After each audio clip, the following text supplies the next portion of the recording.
The morning sun streamed through the dusty windows of Thompson's furniture workshop, casting golden rays across the scattered wood shavings on the floor. Fiona Thompson wiped her hands on her worn apron and stepped back to admire her latest creation, a beautiful oak dining table with intricate carved legs. At 45, she had spent the last 12 years building a modest but respected furniture business in the small riverside town of Millbrook. The workshop sat on the edge of town, a converted barn that she had renovated herself. The sign outside read, "Custom Furniture, Quality Craftsmanship," in simple, hand-painted letters. It wasn't fancy, but it perfectly represented who Fiona had become: practical, honest, and skilled with her hands. Most people in Millbrook knew Fiona as the quiet woman who could transform rough lumber into beautiful pieces of furniture. She kept to herself, lived in a small apartment above the workshop, and rarely spoke about her past. The townspeople respected her work and her reliability, but few considered her particularly remarkable. What they didn't know was that before coming to Millbrook, Fiona had lived a completely different life. For 15 years, she had worked as a commercial deep-sea welder on offshore oil platforms in the Gulf of Mexico. The job had required not only technical welding skills, but also advanced diving certifications, underwater rescue training, and the ability to work in some of the most dangerous conditions on Earth. Her days had been spent hundreds of feet beneath the ocean's surface, repairing critical infrastructure that kept the world's energy flowing. She had mastered mixed gas diving, saturation diving, and emergency underwater rescue procedures. The work was dangerous, demanding, and extremely well paid, but it had also been isolating and physically exhausting. The transition from the ocean depths to a landlocked workshop had been intentional. After witnessing a colleague's death in a diving accident and experiencing her own close call when equipment failed during a deep water repair job, Fiona had decided she needed a quieter, safer life. She had used her substantial savings to move to Millbrook, bought the old barn, and taught herself furniture making through books, videos, and countless hours of practice. Now, as she prepared to load the finished dining table into her delivery truck, Fiona reflected on how much her life had changed. The calluses on her hands came from wood tools instead of diving equipment. Her days were filled with the sound of sanders and saws instead of underwater breathing apparatus. She slept soundly without worrying about emergency diving calls in the middle of the night. The bell above the workshop door chimed, and Mrs. Patterson, one of her regular customers, entered with a warm smile.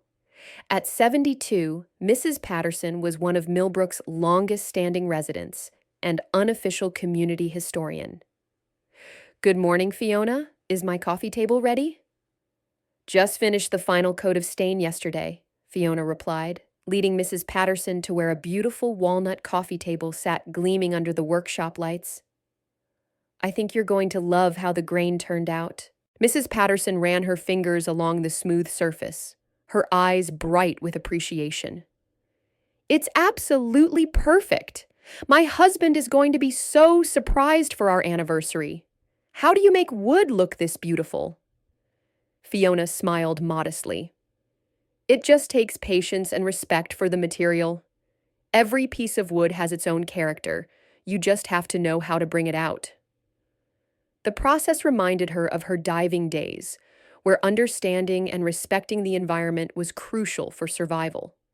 Whether working with wood grain or ocean currents, success came from observation, patience, and adapting to natural forces rather than fighting them. As they completed the transaction, Mrs. Patterson mentioned something that made Fiona's stomach tighten with concern. "Have you heard about the new development project? Some big shot from the city bought the old Carson property by the river. Vincent Hardy is his name. Word is he wants to turn the whole area into some kind of luxury resort." Fiona frowned. The Carson property was a beautiful stretch of land along the Millbrook River, complete with old-growth trees and a historic stone bridge. It was where many townspeople went for picnics, and where the annual Harvest Festival was held every October. "What does that mean for the festival?" Fiona asked. Mrs. Patterson shrugged, but her expression showed worry. "Nobody knows yet. Mr. Hardy is supposed to address the town council next week. Hopefully, he'll be reasonable about preserving our traditions." After Mrs. Patterson left with her coffee table loaded carefully in the back of her car, Fiona couldn't shake her uneasiness about this Vincent Hardy.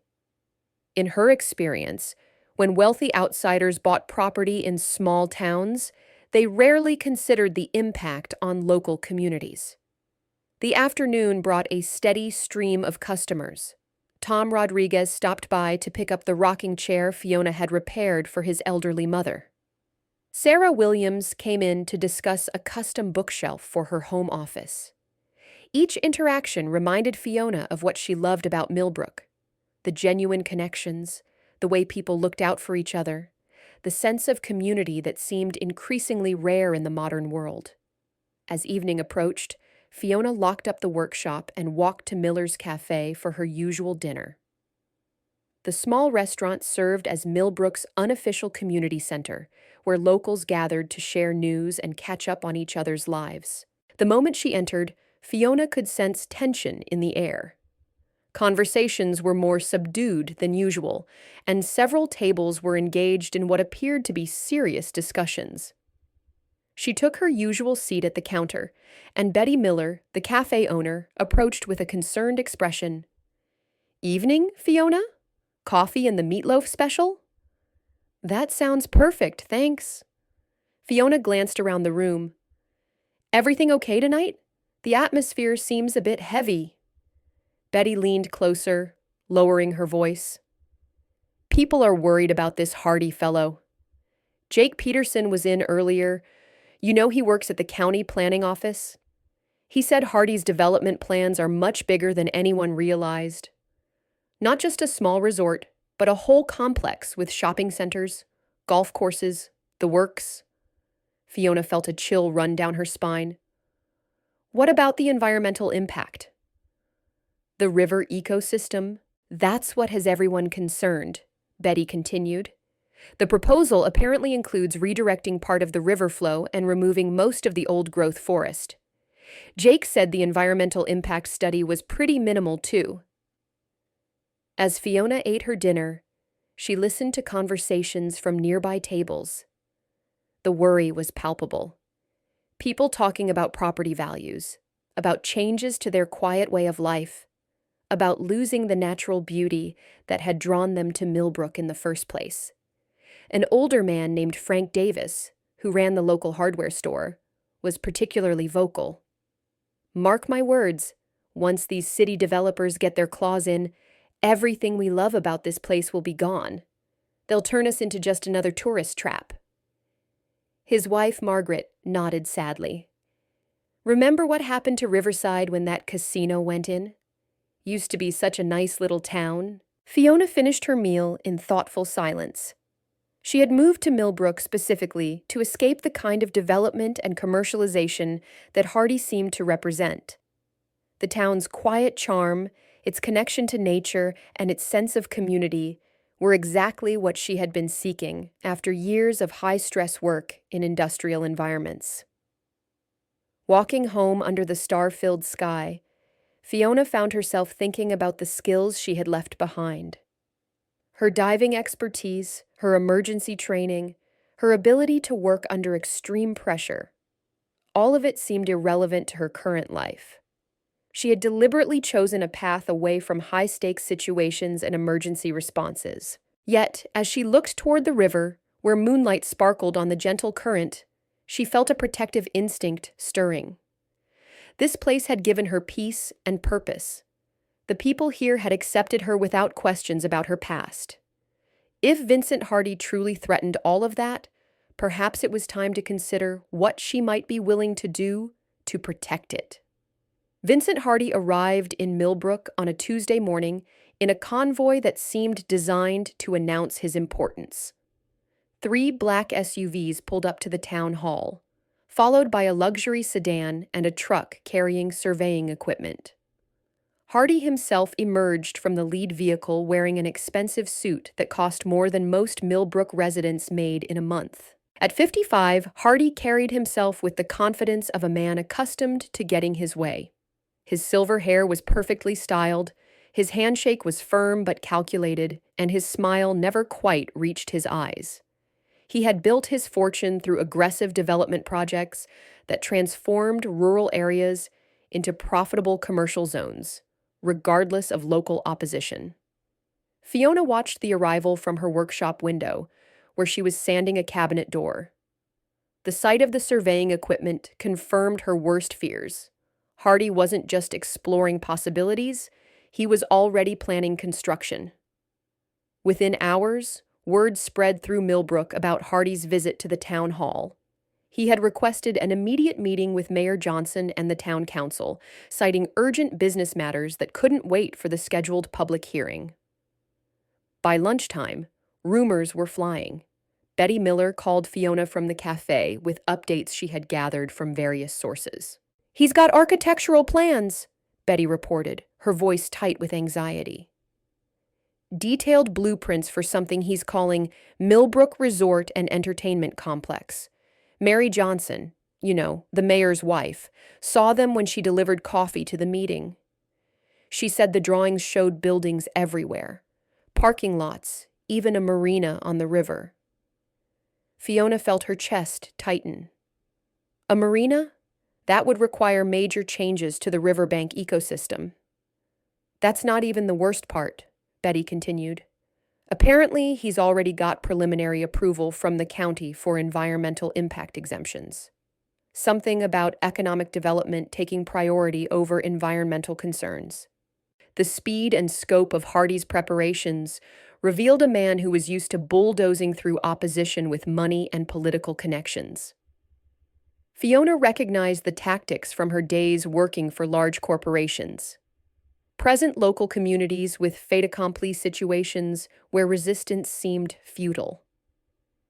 That afternoon, Fiona decided to take a walk along the river path to the Carson property. She needed to see for herself what Hardy intended to transform. The property encompassed nearly 200 acres of pristine woodland, meadows, and riverfront. Ancient oak trees provided habitat for dozens of bird species, and the clear water supported healthy populations of fish that sustained both the local ecosystem and the town's modest fishing tourism. As she walked, Fiona noticed small colored flags marking trees and survey stakes driven into the ground at regular intervals. Hardy's team had been busy, mapping the property with mechanical precision that suggested little concern for natural features or wildlife habitats. At the old stone bridge, a spot where townspeople had been gathering for generations, Fiona found a large sign newly posted on a metal fence. "Private property, future site of Millbrook Resort Complex, no trespassing, Hardy Development Corporation." The sign felt like a slap in the face to everyone who considered this place part of their community heritage. Generations of Millbrook families had picnicked here, fished from this bank, and brought their children to play in the shallow pools beneath the bridge.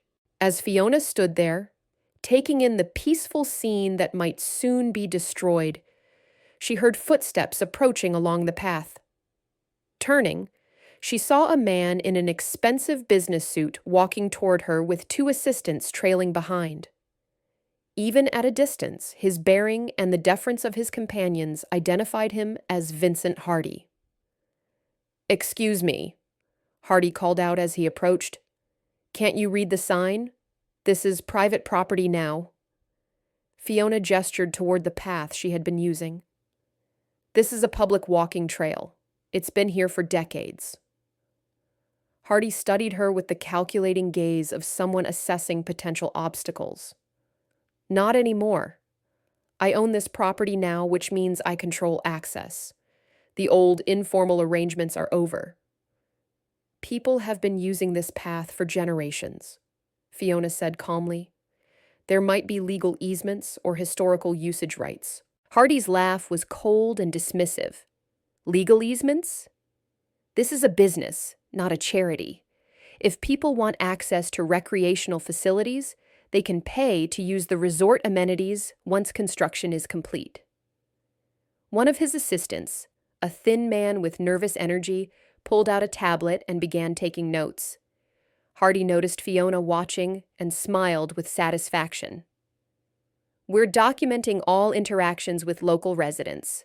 For liability purposes, you understand. Can't have people wandering around a construction site and getting hurt. The implication was clear. Resistance would be met with legal action. Fiona recognized the intimidation tactic, but kept her expression neutral. "When is construction supposed to begin?" she asked. "Sooner than you might expect," Hardy replied smugly. "We've streamlined the approval process significantly. Amazing how quickly things move when you understand how local government really works." The casual corruption in his voice made Fiona's jaw clench, but she maintained her composure. In her diving days, she had learned that showing emotion to bullies only encouraged them. "I'm sure the community will be interested in learning about the environmental impact studies," she said. Hardy's smile widened. "Environmental impact? Have you looked around this place? It's underutilized land sitting there doing nothing productive. We're going to create jobs, bring in tax revenue, put this little town on the map. The environmental impact will be overwhelmingly positive." The twisted logic was breathtaking. Destroying a pristine ecosystem would somehow benefit the environment. Fiona realized she was dealing with someone who had rationalized away any moral considerations in favor of profit margins. "What about the Harvest Festival?" she asked. "That's been held here for over 30 years. Hardy shrugged dismissively. "Festivals can be moved. There's plenty of empty space in town for local events. This property has much more valuable uses than hosting picnics for people who can't afford to contribute to the local economy." The contempt in his voice was barely concealed. To Hardy, the people of Millbrook were nothing more than obstacles to be managed or moved aside. Their traditions, their connection to the land, their quality of life, none of it mattered compared to his vision of profit and development. As Hardy and his assistants continued their survey of the property, Fiona walked slowly back toward town. The encounter had revealed the scope of what Millbrook was facing. Not just development, but a fundamental assault on the community's identity and values. That evening, the town hall was packed for an impromptu community meeting called by Mayor Johnson. People filled every seat and lined the walls, their faces showing a mixture of anger, worry, and determination. Fiona took a seat near the back, observing as neighbors who rarely agreed on anything found themselves united in concern for their town's future. The meeting began with Mayor Johnson explaining what he had learned from his discussions with Hardy and his legal team. "The situation is more serious than we initially understood," the mayor began, his voice heavy with responsibility. "Mr. Hardy has secured significant financial backing and fast-tracked approvals that bypass many of our normal review processes. He's operating within the law, but he's using loopholes and exemptions that most of us didn't even know existed." Frank Davis, the hardware store owner, stood up from the front row. "So, what can we do? Do we have any legal options?" City Attorney Williams, a young woman who had only recently graduated from law school, looked uncomfortable as she answered. "We can challenge some of the permit approvals, but that would require hiring environmental lawyers and expert witnesses. The costs would be substantial, and success isn't guaranteed." "What about organizing community opposition?" asked Sarah Williams, the woman who had ordered the custom bookshelf from Fiona. "Petition drives, media attention, pressure on county officials?" Mayor Johnson nodded. "Those are certainly options we should explore. But I have to be honest with everyone. Mr. Hardy has resources and connections that far exceed what our community can mobilize.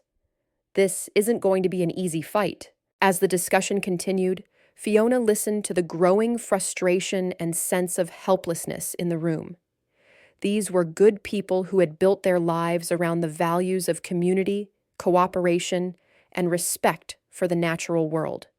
They were facing an opponent who operated by completely different rules. The meeting ended with the formation of several committees: legal research, community organizing, media outreach, and fundraising. Volunteers signed up enthusiastically, but Fiona could see the daunting challenges ahead.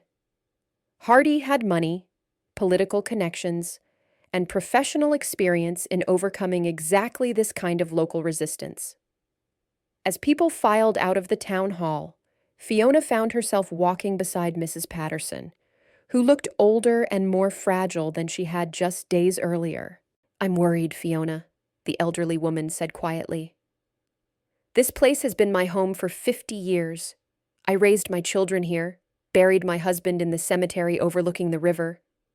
If they turn it into some kind of commercial playground..." Her voice trailed off, but Fiona understood. For people like Mrs. Patterson, the threat wasn't just about property values or environmental damage. It was about losing the place that held their most precious memories and deepest connections. Walking home through the quiet streets, Fiona felt the weight of the community's hopes and fears settling on her shoulders.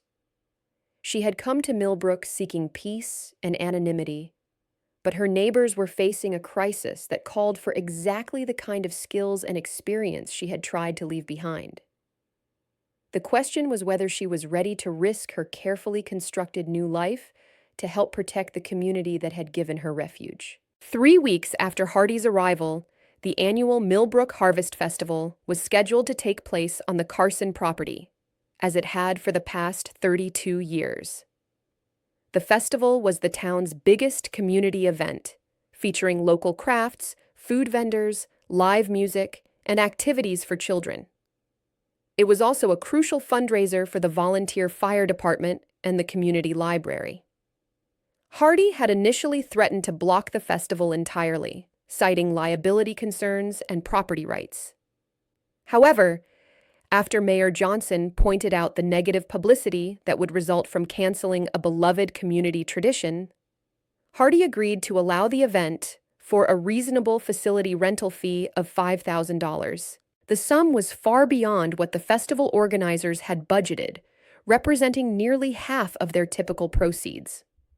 After heated discussions, the town council voted to pay the fee rather than cancel the event, but the decision left everyone feeling manipulated and resentful. Fiona spent the week before the festival working with other volunteers to set up vendor booths and activity areas. As one of the few people in town with significant carpentry skills, she found herself in high demand for building temporary structures and solving logistical problems. The irony wasn't lost on her. The same manual skills that marked her as working class in Hardy's social hierarchy were essential for making the community event successful. While he saw her as just another local laborer, her capabilities far exceeded what he could imagine. On the morning of the festival, Fiona arrived early to help with final preparations. The October air was crisp and clear, with golden sunshine filtering through the autumn leaves. Despite the underlying tension about Hardy's presence, the familiar rhythms of festival setup created a sense of normalcy and hope. Hardy appeared around 10 o'clock, accompanied by his usual entourage of assistants and what appeared to be a professional photographer. He wore casual clothes that probably cost more than most people's monthly rent. Designer jeans, a cashmere sweater, and handmade leather boots that had clearly never seen actual outdoor work. His presence immediately changed the atmosphere. Conversations became more subdued. Children stayed closer to their parents, and vendors watched nervously as he walked through their displays with the air of someone inspecting merchandise he might choose to purchase. Fiona was adjusting the legs on a wobbly information table when Hardy approached her booth area. She looked up to find him studying her work with an expression of amused condescension. You must be the local handywoman, he said, his tone suggesting that being handy was somehow amusing. I saw you at the river the other day. Thompson, isn't it? Fiona Thompson, she replied evenly, continuing her work on the table. I run the furniture workshop in town. Hardy glanced at the simple repair she was making and chuckled. Furniture workshop? How quaint. I suppose every small town needs someone to fix broken chairs and patch together old cabinets. The dismissive comment stung more than Fiona expected. She had built a successful business through skill and dedication, creating beautiful pieces that brought joy to her customers. Hardy's casual contempt revealed his assumption that anything not directly profitable was worthless. Custom furniture requires considerable skill, she said calmly. Understanding wood grain, joinery techniques, finishing processes. It's actually quite complex work. Hardy's photographer had been taking pictures of the festival setup, apparently documenting the charming local customs for some future marketing purpose. At Hardy's gesture, the man began focusing his camera on Fiona's repair work. Perfect, Hardy said loudly enough for nearby vendors to hear. This is exactly the kind of authentic local character we want to preserve. The simple craftswoman, working with basic tools, maintaining traditional methods, very picturesque. The patronizing tone made Fiona's hands still on her screwdriver. She looked up to find Hardy smiling at her like she was a museum exhibit rather than a human being. The photographer continued taking pictures, treating her work as a curiosity rather than a skilled trade. We'll make sure to include artisan workshops in the resort design, Hardy continued, apparently enjoying his own generosity. Tourists love to watch local craftspeople at work. Very authentic. Of course, we'd need to upgrade the facilities, improve the presentation, make it more suitable for visitors with refined tastes. The implication was clear. Her work was adequate for locals, but would need significant improvement to meet the standards of Hardy's target clientele. Fiona felt her jaw clench as she imagined her craft being turned into a tourist attraction, her skills reduced to entertainment for people who saw her as a curiosity. Sarah Williams, who was setting up a table of homemade preserves nearby, stepped closer with a protective expression. Fiona's furniture is beautiful. She doesn't need any upgrades. Hardy turned his attention to Sarah with the same condescending smile. I'm sure it serves the local market well, but when we're attracting visitors from major metropolitan areas, people with sophisticated expectations, we need to ensure that everything meets higher standards. The conversation was drawing attention from other vendors and festival attendees. Fiona could see people stopping their work to listen, their faces showing growing irritation with Hardy's attitude. Frank Davis approached from the hardware booth he was helping to set up. There's nothing wrong with our standards, Mr. Hardy. This community has been producing quality crafts and goods for generations. Hardy's expression showed mild amusement at what he clearly saw as provincial defensiveness. I'm not criticizing, just being realistic about market demands. When people pay premium prices for resort experiences, they expect premium quality in every aspect. And you don't think we provide that? Asked Betty Miller, who was arranging baked goods for the cafe booth. I think you provide what you're capable of providing, Hardy replied smoothly, which is perfectly adequate for local needs. But there's a significant difference between small town standards and luxury market expectations.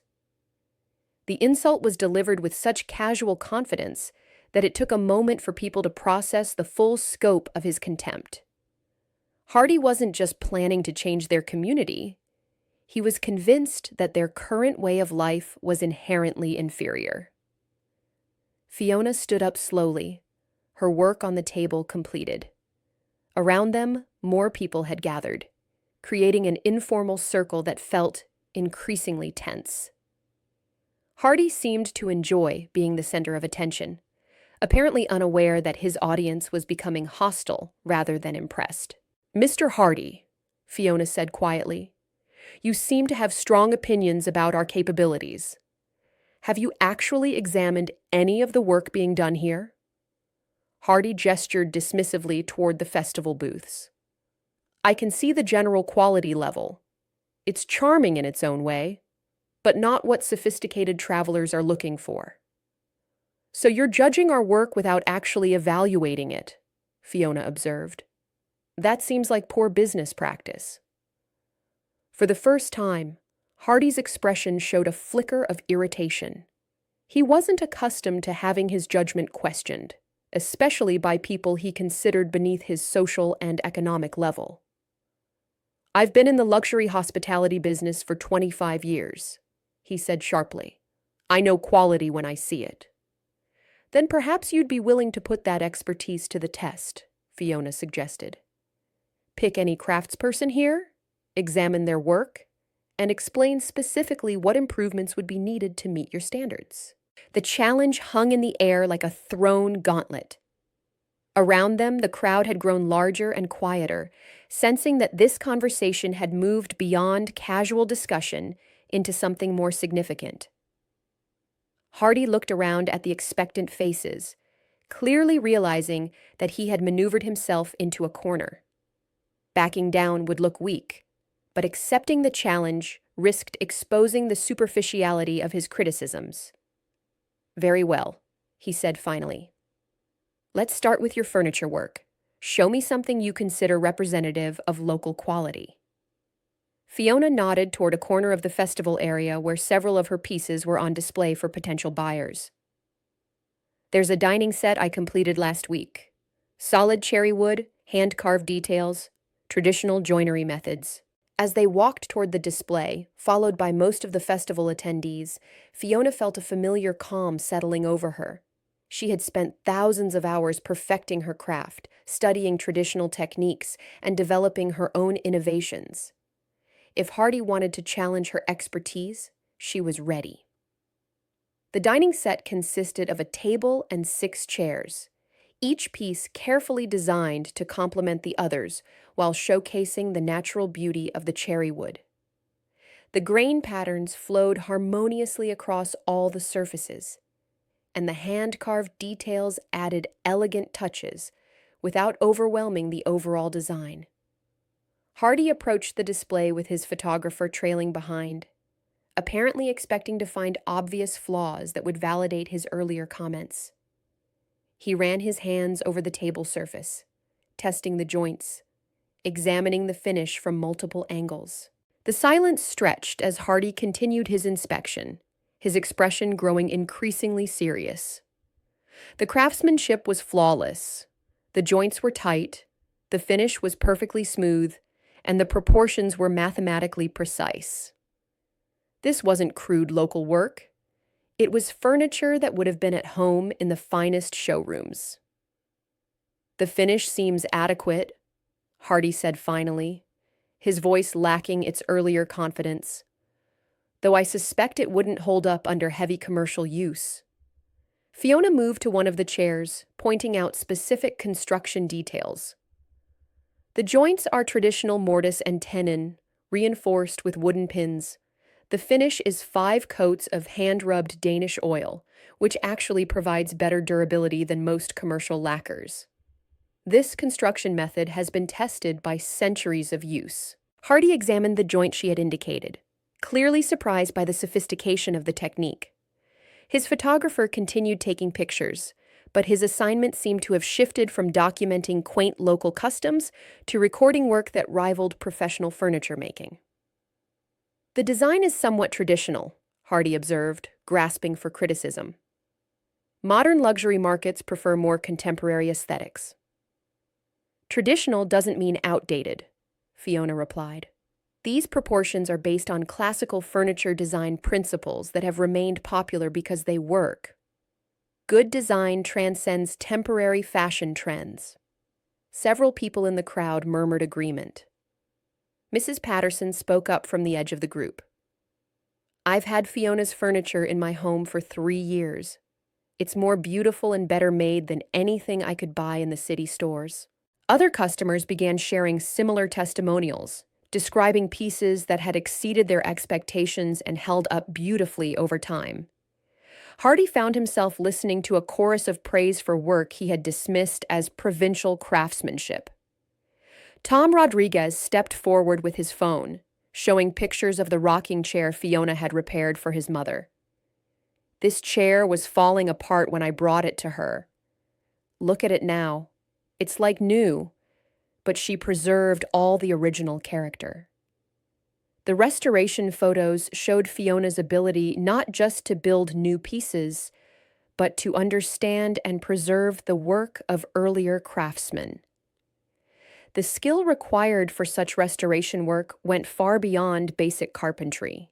Hardy's confidence was visibly shaken as he realized that his assumptions about local capabilities had been completely wrong. The furniture before him was genuinely impressive, well-designed, expertly crafted, and built to last. His earlier dismissive comments now seemed ignorant rather than sophisticated. "This is certainly better than I expected," he admitted grudgingly, "though I maintain that resort guests would prefer more contemporary styling. That's a matter of market research rather than quality assessment," Fiona observed.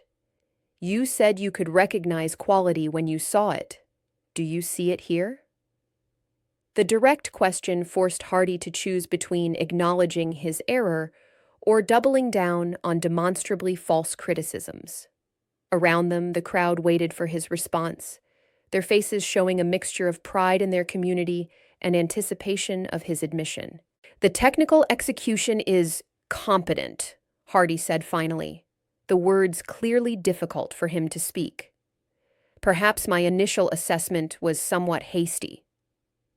It wasn't a full apology, but it was an acknowledgement that his confident dismissal of local capabilities had been wrong. The crowd stirred with satisfaction at this small victory, but Fiona sensed that Hardy's wounded pride would make him more dangerous rather than less.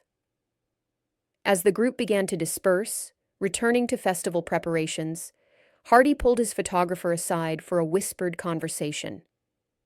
Fiona couldn't hear the words, but his body language suggested anger and frustration at being outmaneuvered in public. The rest of the festival proceeded without major incidents, but the confrontation had changed the dynamic between Hardy and the community. His air of unassailable superiority had been dented, and people seemed less intimidated by his presence.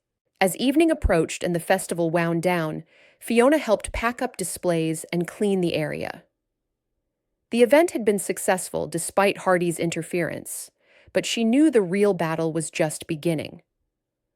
Hardy wasn't the type of man to accept public humiliation gracefully, and his wounded ego would likely drive him to escalate his campaign against the community.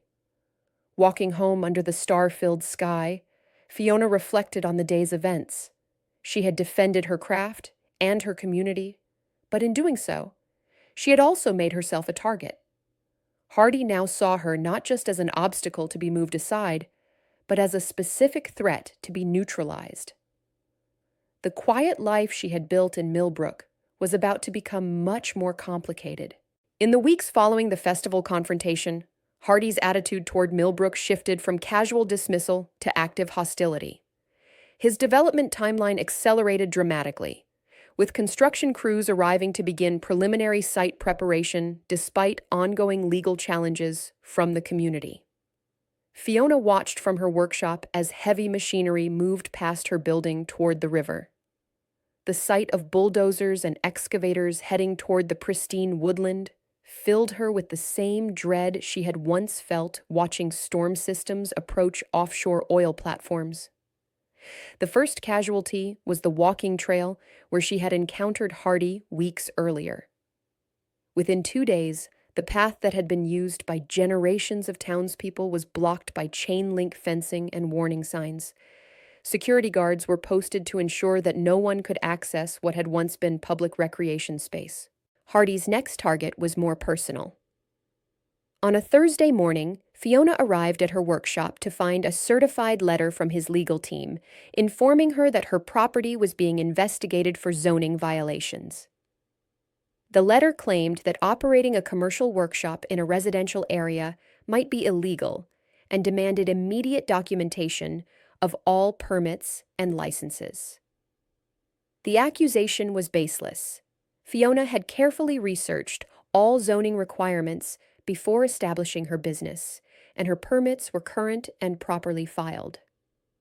But she recognized the tactic: harassment through bureaucratic challenges that would cost time and money to resolve, even when the underlying claims were false. Frank Davis received a similar letter the same day, questioning whether his hardware store met current safety standards.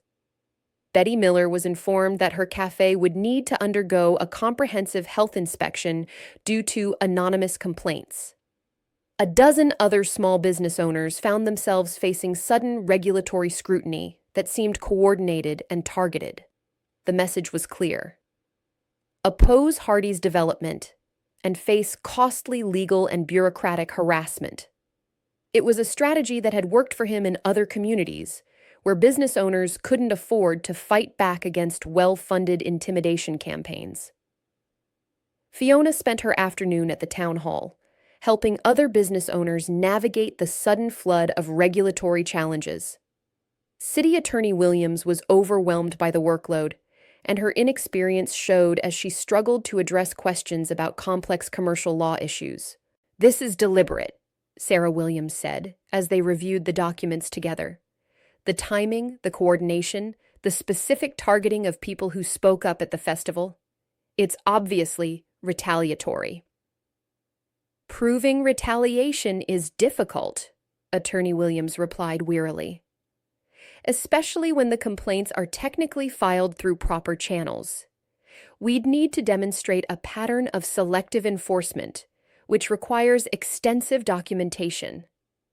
Frank Davis, looking older than his 68 years, slumped in his chair.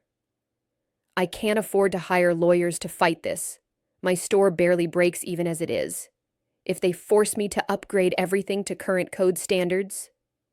His voice trailed off, but everyone understood. The hardware store had been in his family for 40 years, but the margins were thin. Major renovations or legal fees could force him out of business. Fiona studied the documents spread across the conference table, her mind automatically analyzing patterns and connections.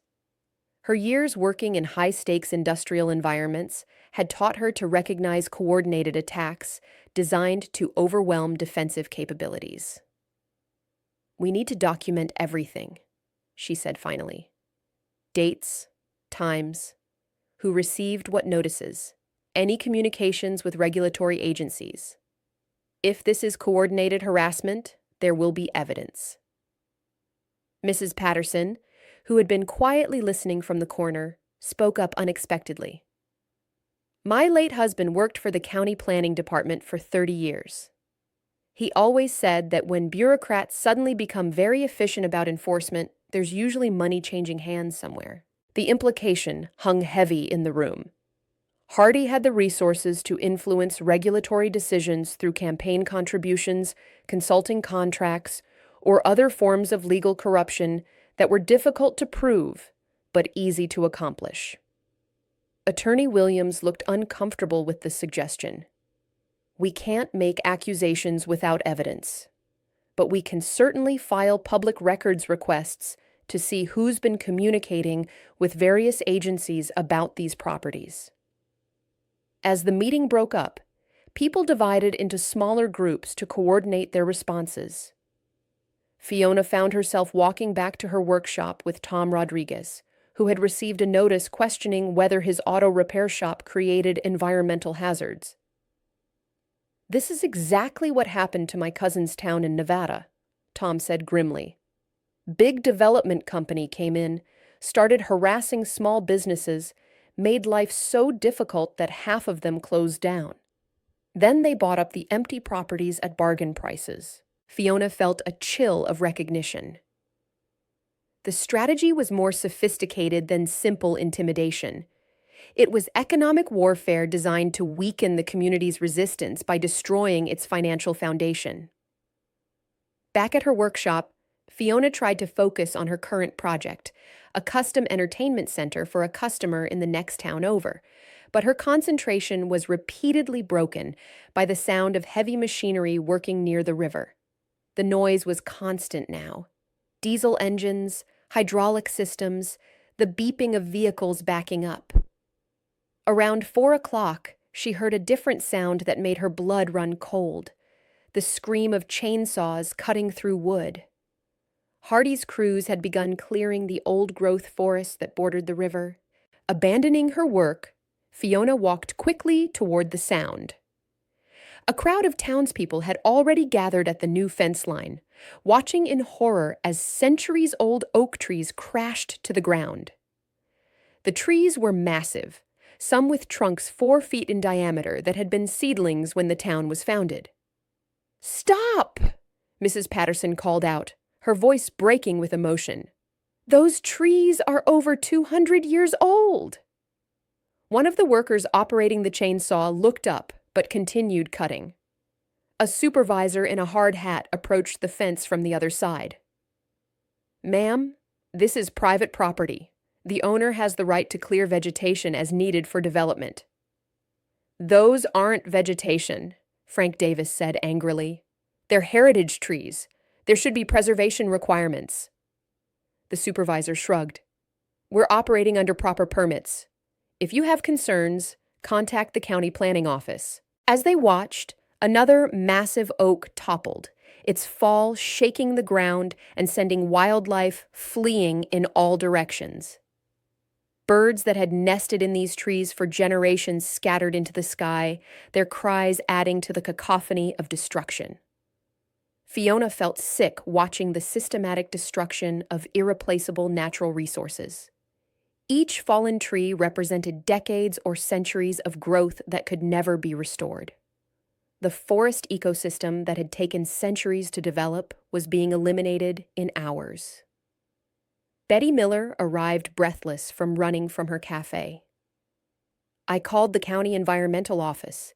They said Hardy has permits for selective timber removal as part of site preparation." "Selective?" Sarah Williams pointed at the clear-cutting operation. "They're removing everything." The permit language was deliberately vague, allowing Hardy to interpret selective removal as broadly as necessary to achieve his goals. It was another example of how money and political connections could manipulate regulatory systems that were supposed to protect community interests. As evening approached, the chainsaws finally fell silent. The devastation was heartbreaking. An area that had been pristine forest that morning now looked like a war zone, with massive tree trunks scattered across scarred earth. The air smelled of sawdust and diesel fuel instead of the clean scent of woodland. Walking home through the gathering darkness, Fiona found herself thinking about the skills and experiences she had brought from her previous life. Her underwater work had required not just technical expertise, but also the ability to function in hostile environments, to solve complex problems under extreme pressure, and to respond effectively when things went wrong. She had spent 15 years developing capabilities that most people never needed: advanced emergency response, complex equipment operation, high-stakes decision-making under pressure. Those skills had seemed irrelevant to her quiet life as a furniture maker, but perhaps it was time to reconsider their value. That night, lying in bed above her workshop, Fiona listened to the sounds of the changed landscape around her. Where once there had been the gentle rustle of leaves and the soft sounds of nocturnal wildlife, now there was only the distant hum of generators powering security lights on Hardy's construction site. Her phone buzzed with a text message from Tom Rodriguez. "Emergency community meeting tomorrow night. Things are getting worse." As she drifted off to sleep, Fiona found herself remembering the moment in her diving career when she had decided to transition from routine maintenance work to emergency response specialization. The training had been grueling, the risks significant, but she had known that someone needed to be ready when things went catastrophically wrong. Looking at what was happening to Millbrook, She wondered if perhaps it was time to prepare for another kind of emergency response. The emergency community meeting was held in the high school gymnasium, the only space large enough to accommodate the crowd that had gathered. Nearly 300 people filled the bleachers, almost the entire population of Millbrook and surrounding areas. The mood was tense and determined, with an undercurrent of desperation that Fiona had rarely seen in her 12 years in the town. Mayor Johnson looked exhausted as he called the meeting to order. The past month of dealing with Hardy's escalating pressure had aged him visibly, and his usual optimism had been replaced by grim determination. "Thank you all for coming," he began, his voice echoing in the large space. "I wish I had better news to share, but I believe everyone deserves to know exactly what we're facing." He gestured to City Attorney Williams, who stood with a thick folder of documents. Her expression was grave as she began her report. "We've completed our review of Mr. Hardy's permits and approvals. Unfortunately, he's followed proper legal procedures in almost every case. The environmental exemptions, the zoning variances, the construction permits, they're all technically valid." A murmur of dismay rippled through the crowd. Frank Davis called out from the front row, "How is that possible?" "Half this stuff should require environmental impact studies." "That's where it gets complicated," Williams replied. "The exemptions are based on economic development incentives that were approved at the state level. Local communities have very limited authority to override them." She pulled out a map showing Hardy's complete development plan. The scope was staggering. The resort complex would cover over 500 acres, including most of the riverfront and significant portions of the surrounding woodland. Hotels, shopping centers, golf courses, and parking facilities would transform the entire character of the area. "What about our legal challenges?" asked Sarah Williams. "The lawsuits we filed last month?" Attorney Williams looked uncomfortable. "Mr. Hardy's legal team has filed counter motions questioning our standing to challenge the permits. They're arguing that as a municipal government, we don't have the authority to interfere with properly approved state economic development projects. The legal maneuvering was clearly beyond the capabilities of Millbrook's small government to handle." Hardy had teams of experienced lawyers who specialized in overwhelming local opposition through procedural complexity and resource exhaustion. Tom Rodriguez stood up in the middle section. "What about the harassment campaign against local businesses? That has to be illegal." "Proving coordination is extremely difficult," Williams admitted. "Each individual complaint appears to come from different sources through different agencies. We'd need to demonstrate a pattern of conspiracy, which requires evidence we don't currently have."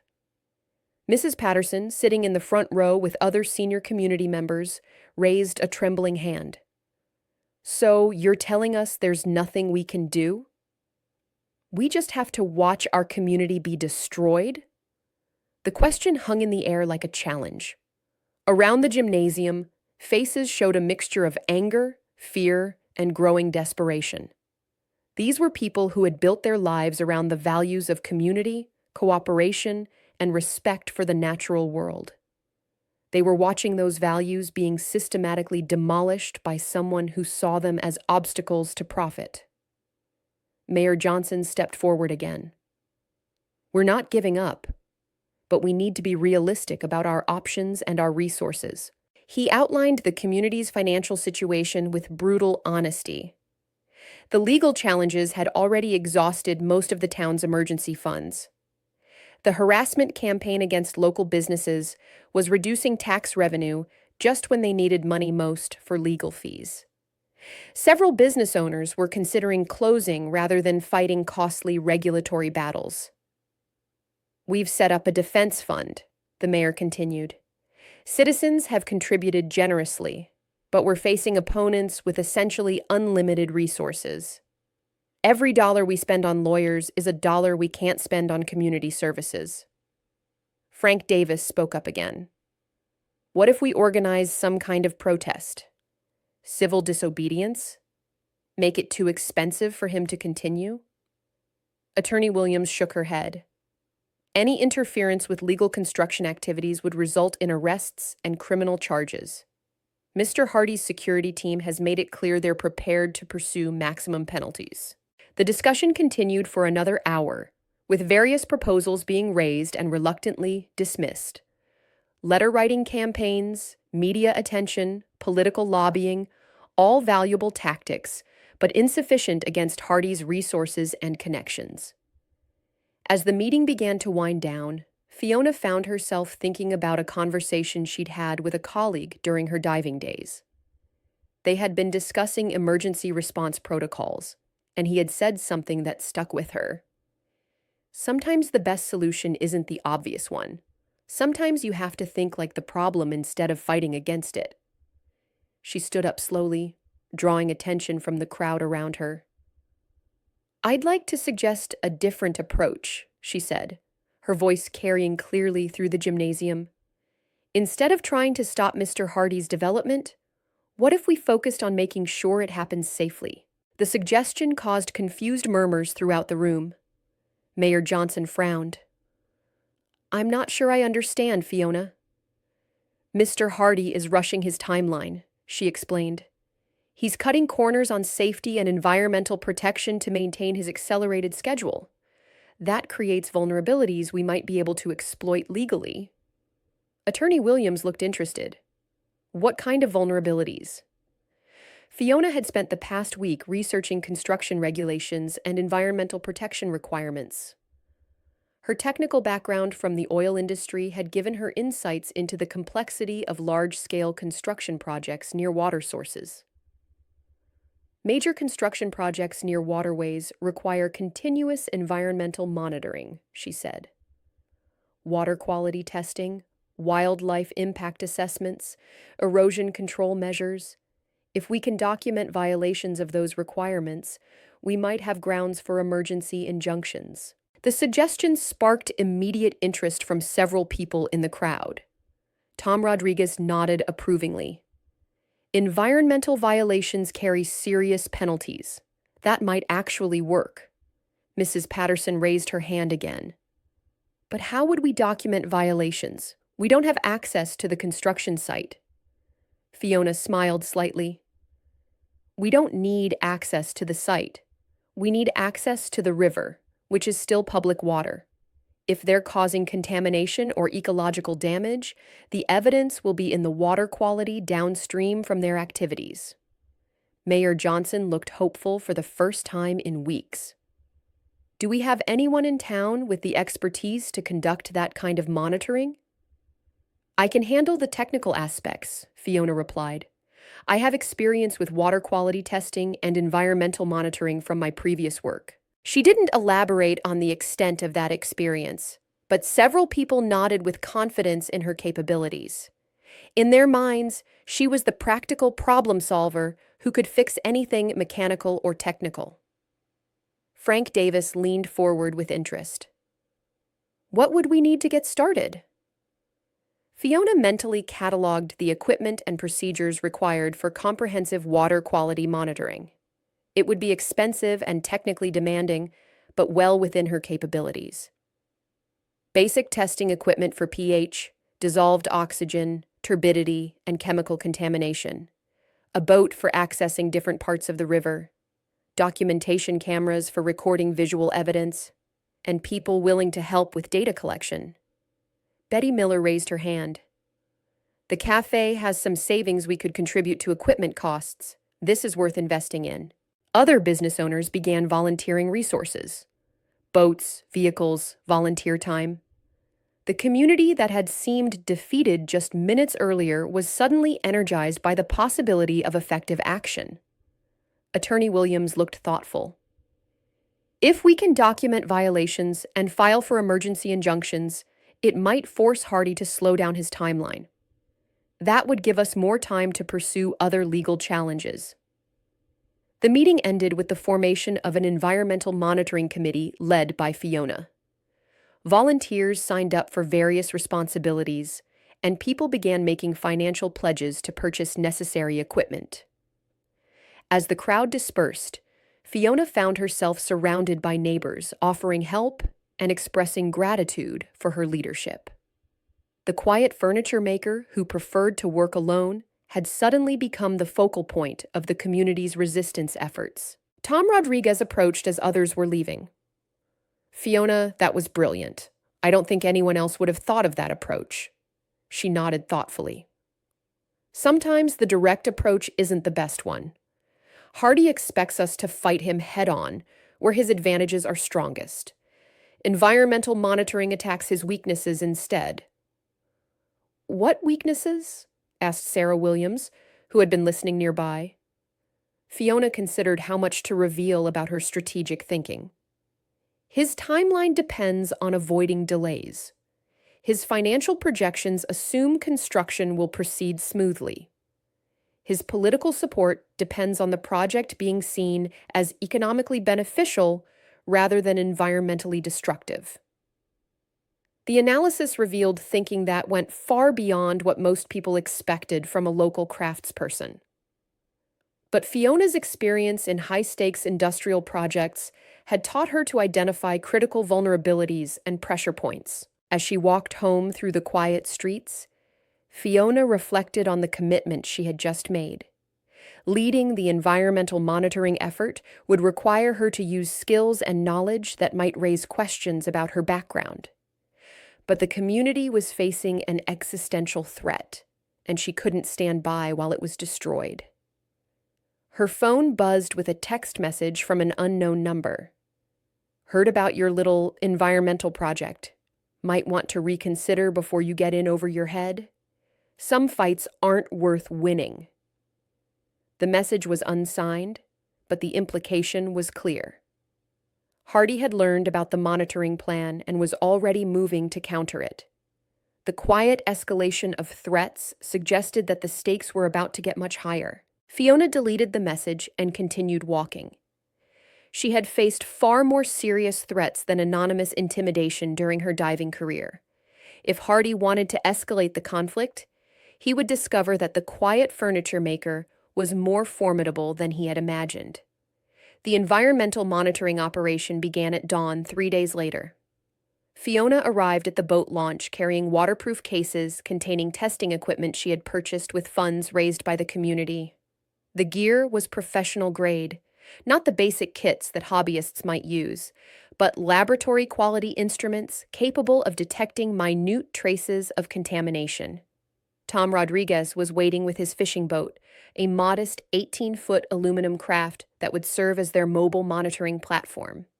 He looked nervous but determined as he helped load the equipment. "Never thought I'd be using my boat for environmental activism," he said with a wry smile. "My grandfather would be proud, though. He always said the river was the heart of the community."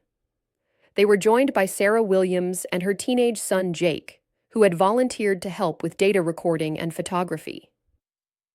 Dr. Emily Foster, Millbrook's only physician, had also arrived to assist with sample collection. Her medical background would lend credibility to their findings if legal challenges arose. As they prepared to launch, Fiona reviewed the monitoring protocol she had developed. They would collect water samples at 6 locations along the river, 3 upstream from Hardy's construction site as control samples, and 3 downstream to detect any contamination from the development activities. "Remember," she told the group, "documentation is crucial. Every sample needs to be labeled with precise location coordinates, timestamps, and photographic evidence of collection procedures. If we find violations, the data has to be legally bulletproof." The attention to detail reflected training and experience that went far beyond what anyone expected from a furniture maker.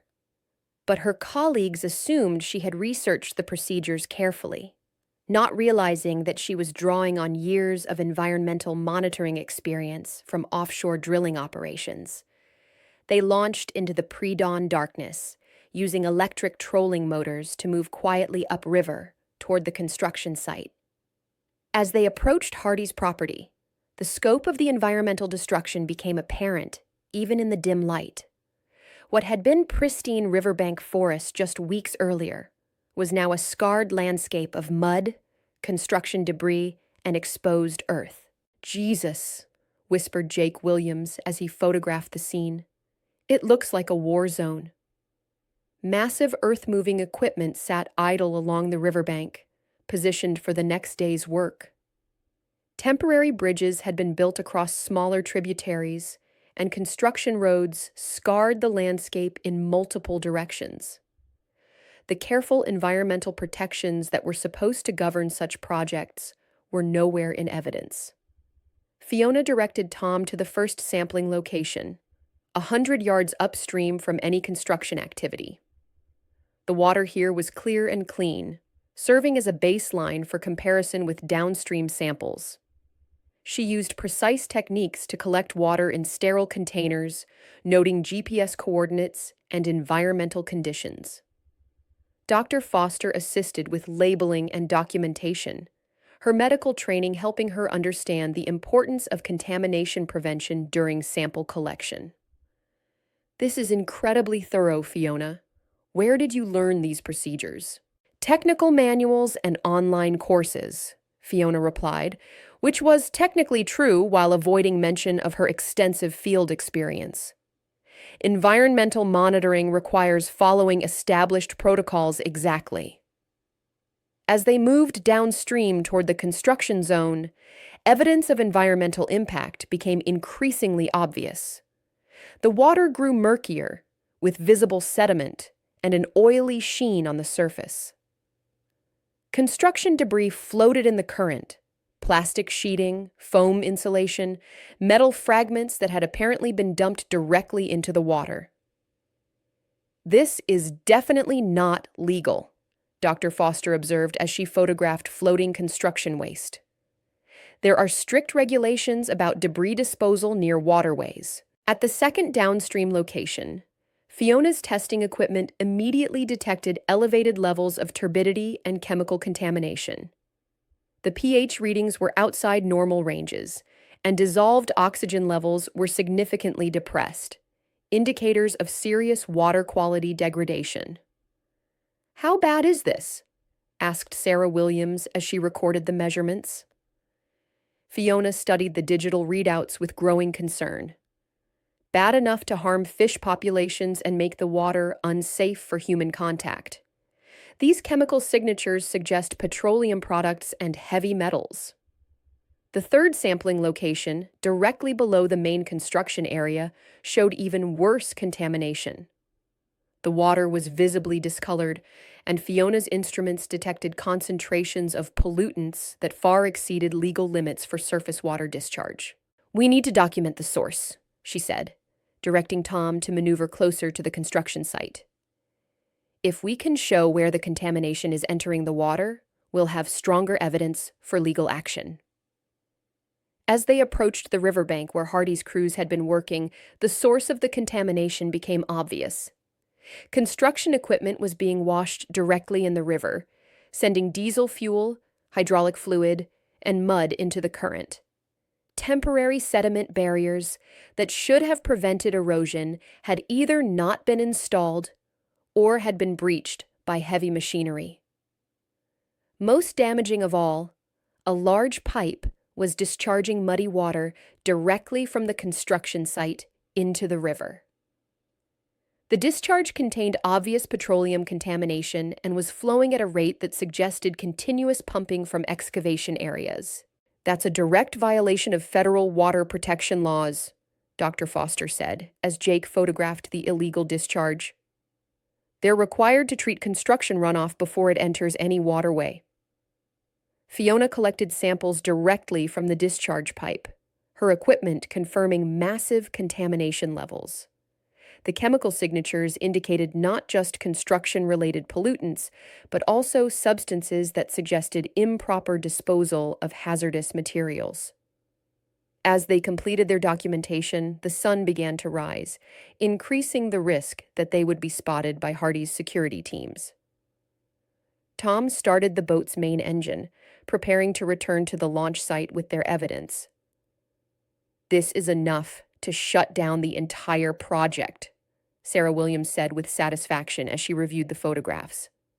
They can't possibly justify this level of environmental damage. Fiona felt less optimistic.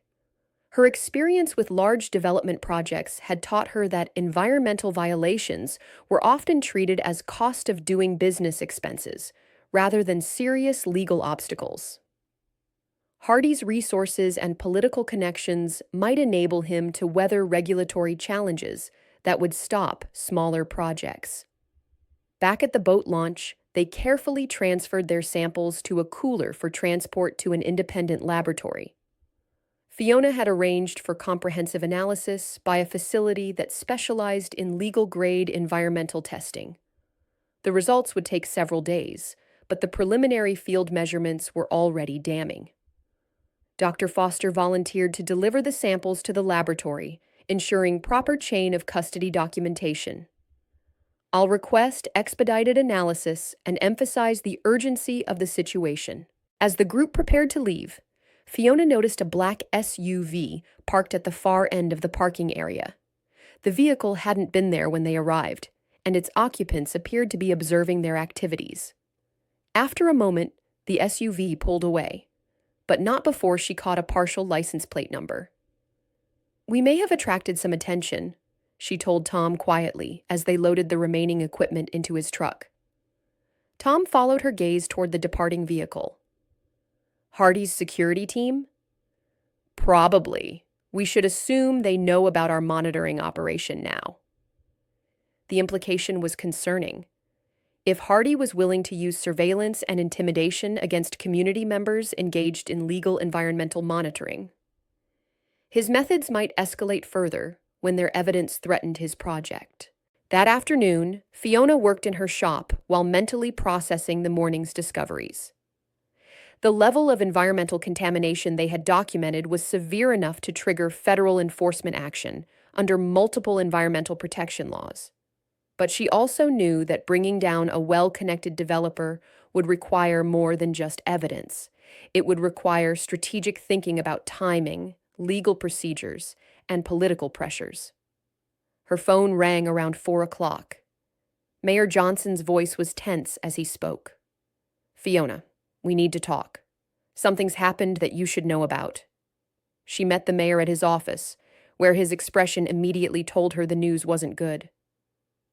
"We received a letter from Hardy's legal team an hour ago," he said, handing her a document marked with the letterhead of a major law firm. "They're claiming our environmental monitoring operation constitutes harassment and interference with legal business activities." Fiona read through the letter, recognizing the legal strategy immediately. Hardy's lawyers were arguing that community environmental monitoring was actually a form of stalking and intimidation designed to disrupt construction operations.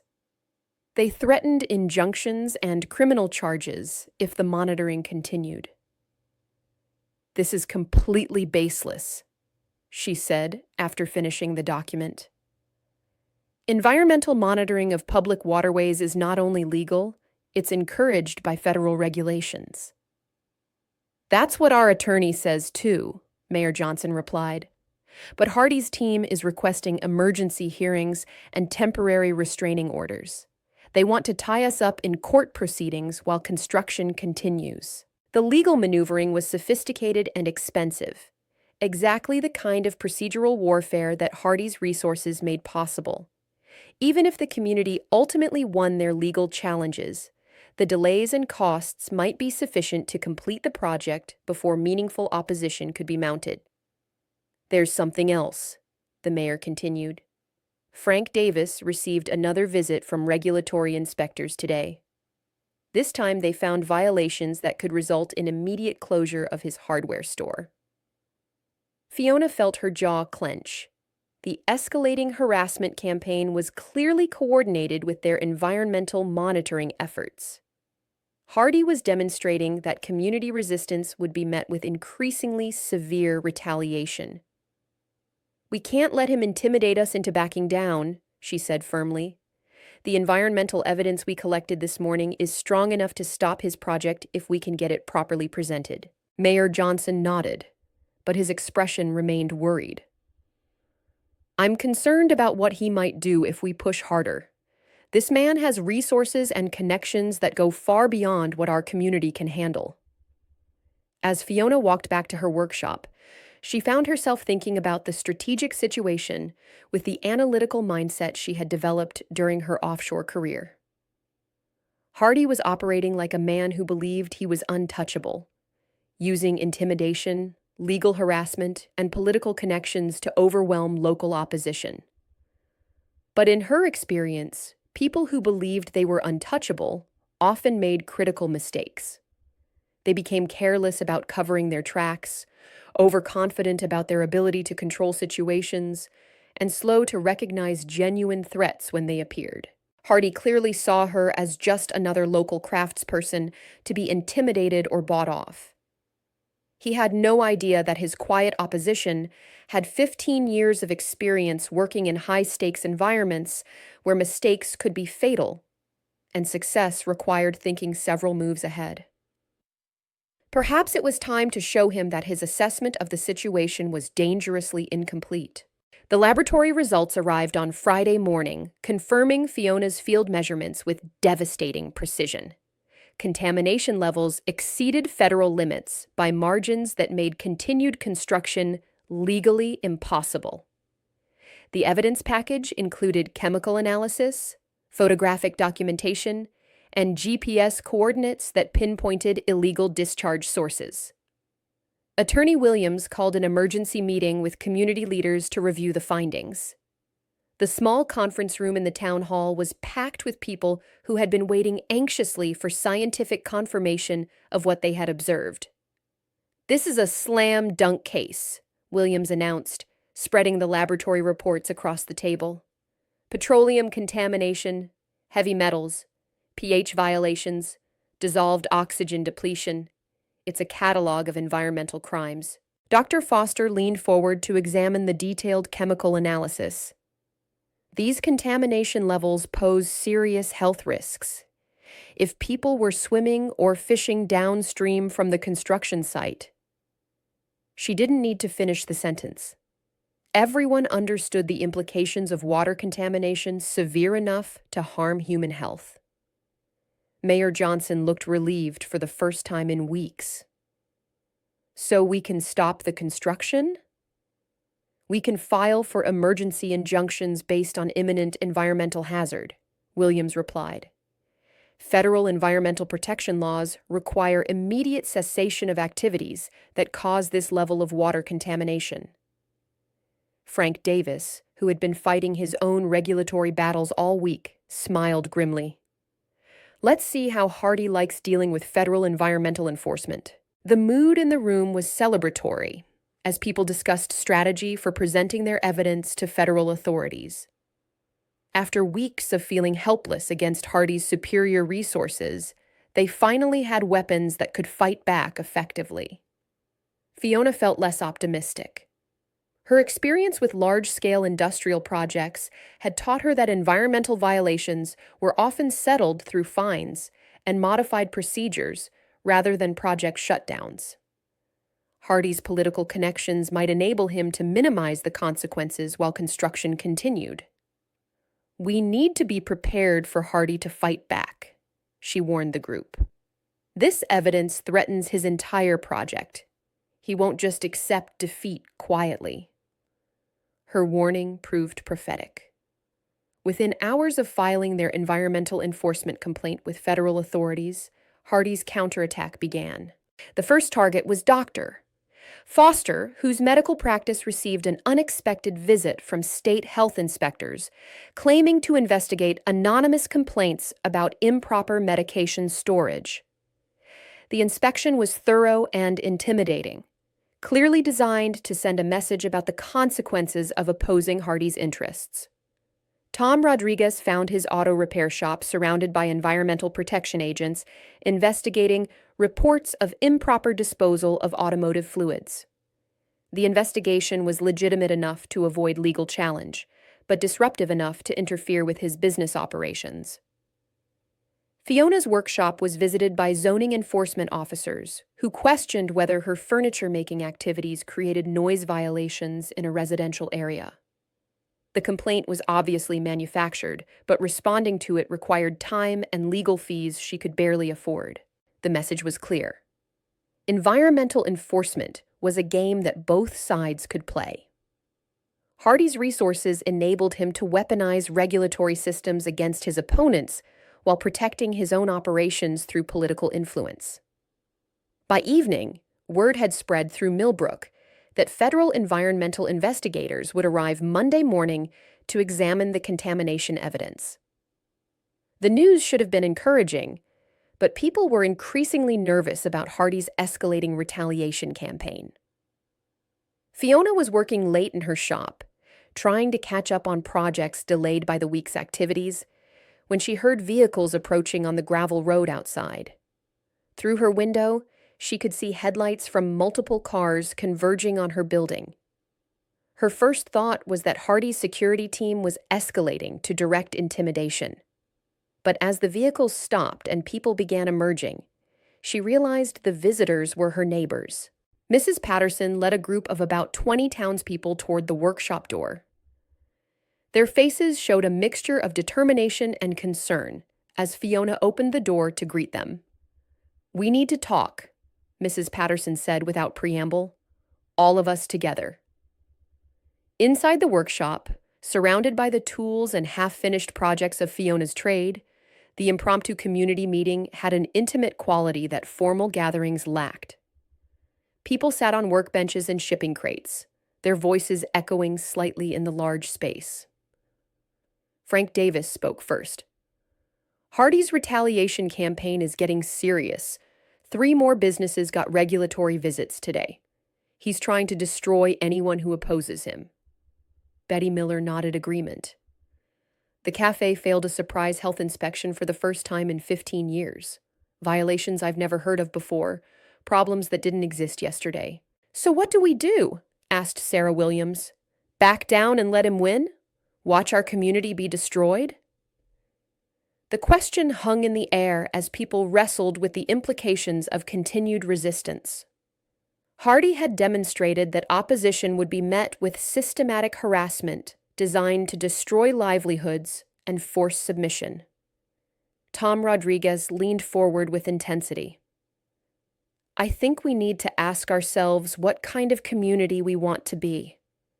Do we stand up for what's right, or do we cave in to bullies with money and lawyers?" Mrs. Patterson, the unofficial elder stateswoman of the group, considered the question carefully before responding. "I've lived in this town for 73 years. I've seen challenges before, economic downturns, natural disasters, social changes that seemed overwhelming at the time.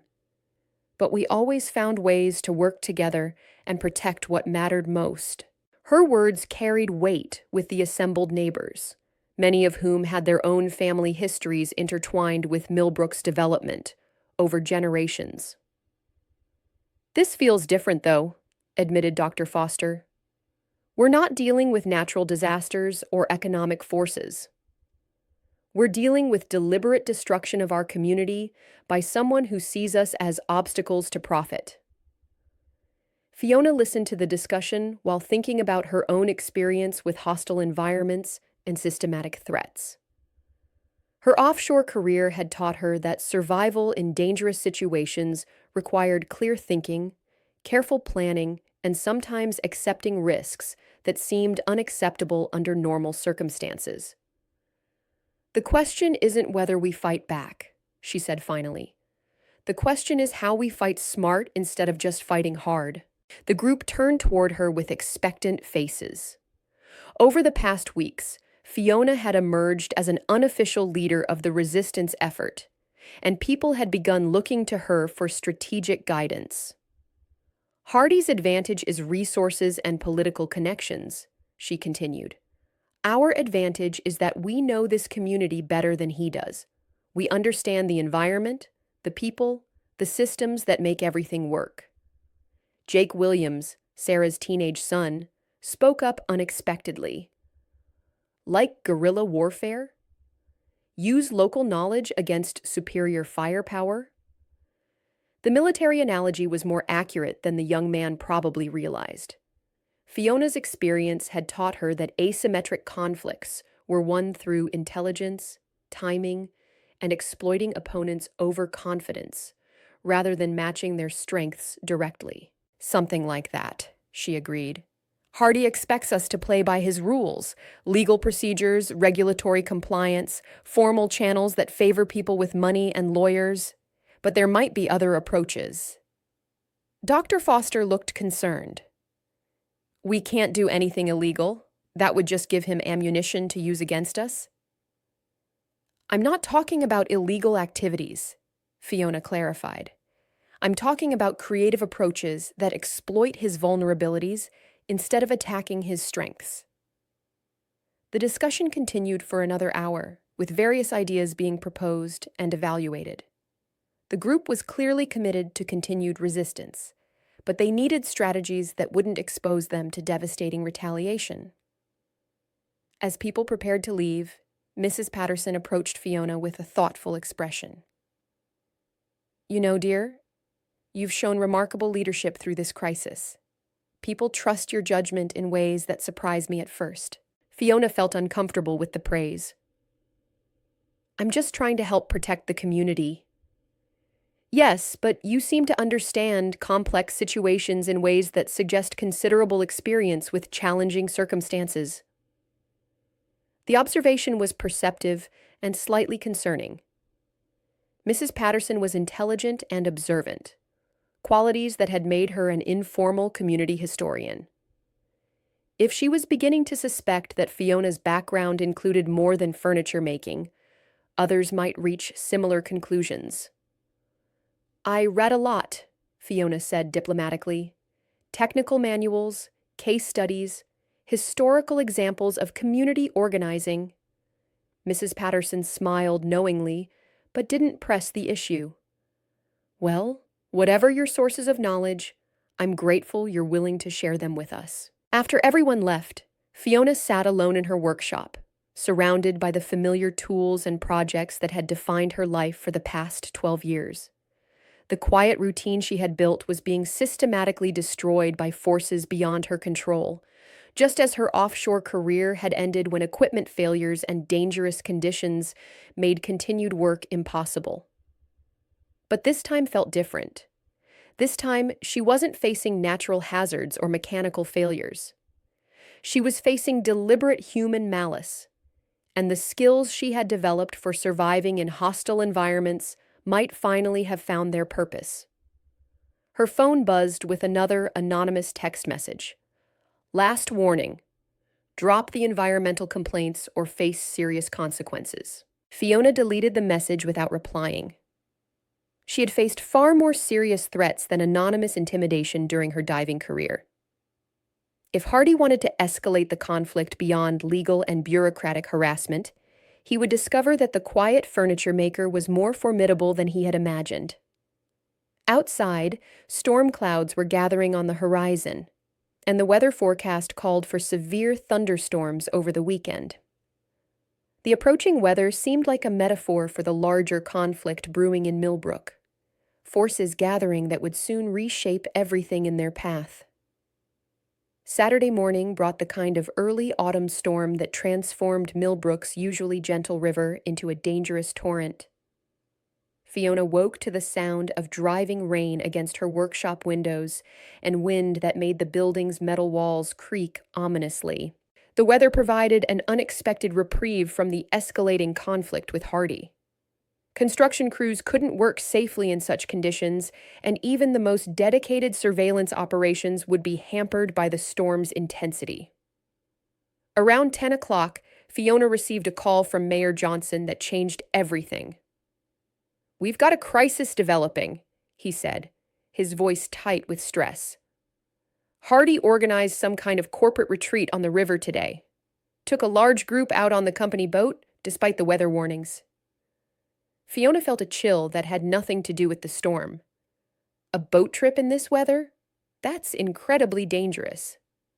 Gets worse, the mayor continued. Tom Rodriguez was down at the marina this morning and saw them loading about 20 people onto a 40-foot cabin cruiser. Hardy was making jokes about showing his investors the rustic local conditions they'd be improving. The arrogance was breathtaking even by Hardy's standards. Taking inexperienced passengers onto a storm-swollen river in deteriorating weather conditions was recklessly dangerous, and doing it to mock local concerns about environmental protection added insult to potential injury. "Where are they now?" Fiona asked, already moving toward her weather radio to check current conditions. "Nobody knows.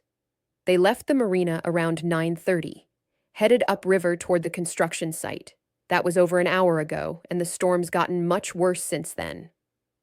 Fiona tuned her radio to the emergency weather frequency, confirming what she could already see through her windows. The storm had intensified beyond initial forecasts, with wind gusts exceeding 50 miles per hour and rainfall rates that made visibility nearly zero. "Has anyone tried to contact them?" she asked. "Coast Guard's been notified, but they can't launch rescue boats in these conditions. Local emergency services are standing by, but there's not much they can do until the weather improves." The situation was rapidly becoming critical. Millbrook's section of the river included several dangerous areas: submerged rocks, narrow channels, and rapids that were hazardous even in good weather. In storm conditions, with reduced visibility and high water levels, the risks were exponentially higher. "I'm going down to the marina," Fiona said, grabbing her rain gear from the closet. "Maybe someone's heard from them." The drive to the marina was treacherous, with flooding on several roads and wind gusts that made her truck feel unstable. When she arrived, she found a small crowd of concerned locals gathered in the marina office, listening to radio communications and monitoring weather updates. Tom Rodriguez was coordinating with emergency services, his face showing the strain of someone who understood the seriousness of the situation. "Coast Guard says they can't launch until wind speeds drop below 40 miles per hour. At this rate, that won't be for several hours."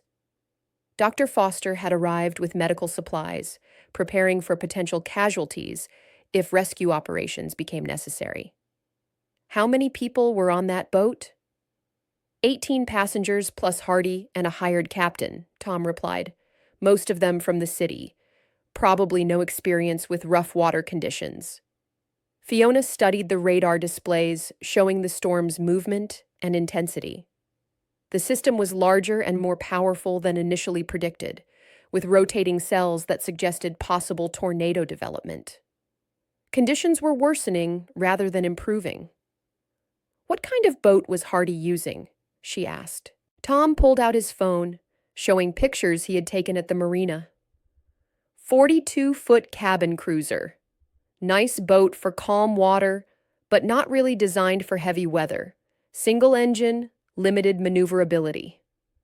The photographs confirmed Fiona's worst fears. The vessel was a luxury craft designed for entertaining, not emergency situations. Its high profile would make it vulnerable to wind, and its single-engine configuration meant no backup propulsion if mechanical problems developed. Around noon, the first distress call came through on the marine radio. The transmission was broken and difficult to understand, but the emergency nature was unmistakable. "Mayday, mayday, this is vessel, taking on water, engine problems, approximately miles upriver from, require immediate assistance." The radio crackled with static, making it impossible to determine the exact location or nature of the emergency. Coast Guard dispatchers tried repeatedly to re-establish contact, but only silence answered their calls. "They're in serious trouble," Dr. Foster said quietly, voicing what everyone was thinking. Tom Rodriguez was already on the phone with emergency services, but the response options were limited. Local fire department rescue boats were small craft unsuitable for storm conditions. State police helicopter rescue was grounded due to weather. Professional search and rescue teams were hours away even if conditions improved. Fiona found herself calculating distances, water conditions, and rescue possibilities with the analytical mindset she had developed during 15 years of offshore emergency operations. The situation was critical, but not hopeless. If someone with the right skills and equipment could reach the scene quickly. "What about other boats at the marina?" she asked Tom. "Anything more suitable for heavy weather rescue?" Tom shook his head. "Most of the bigger boats are already pulled for winter storage.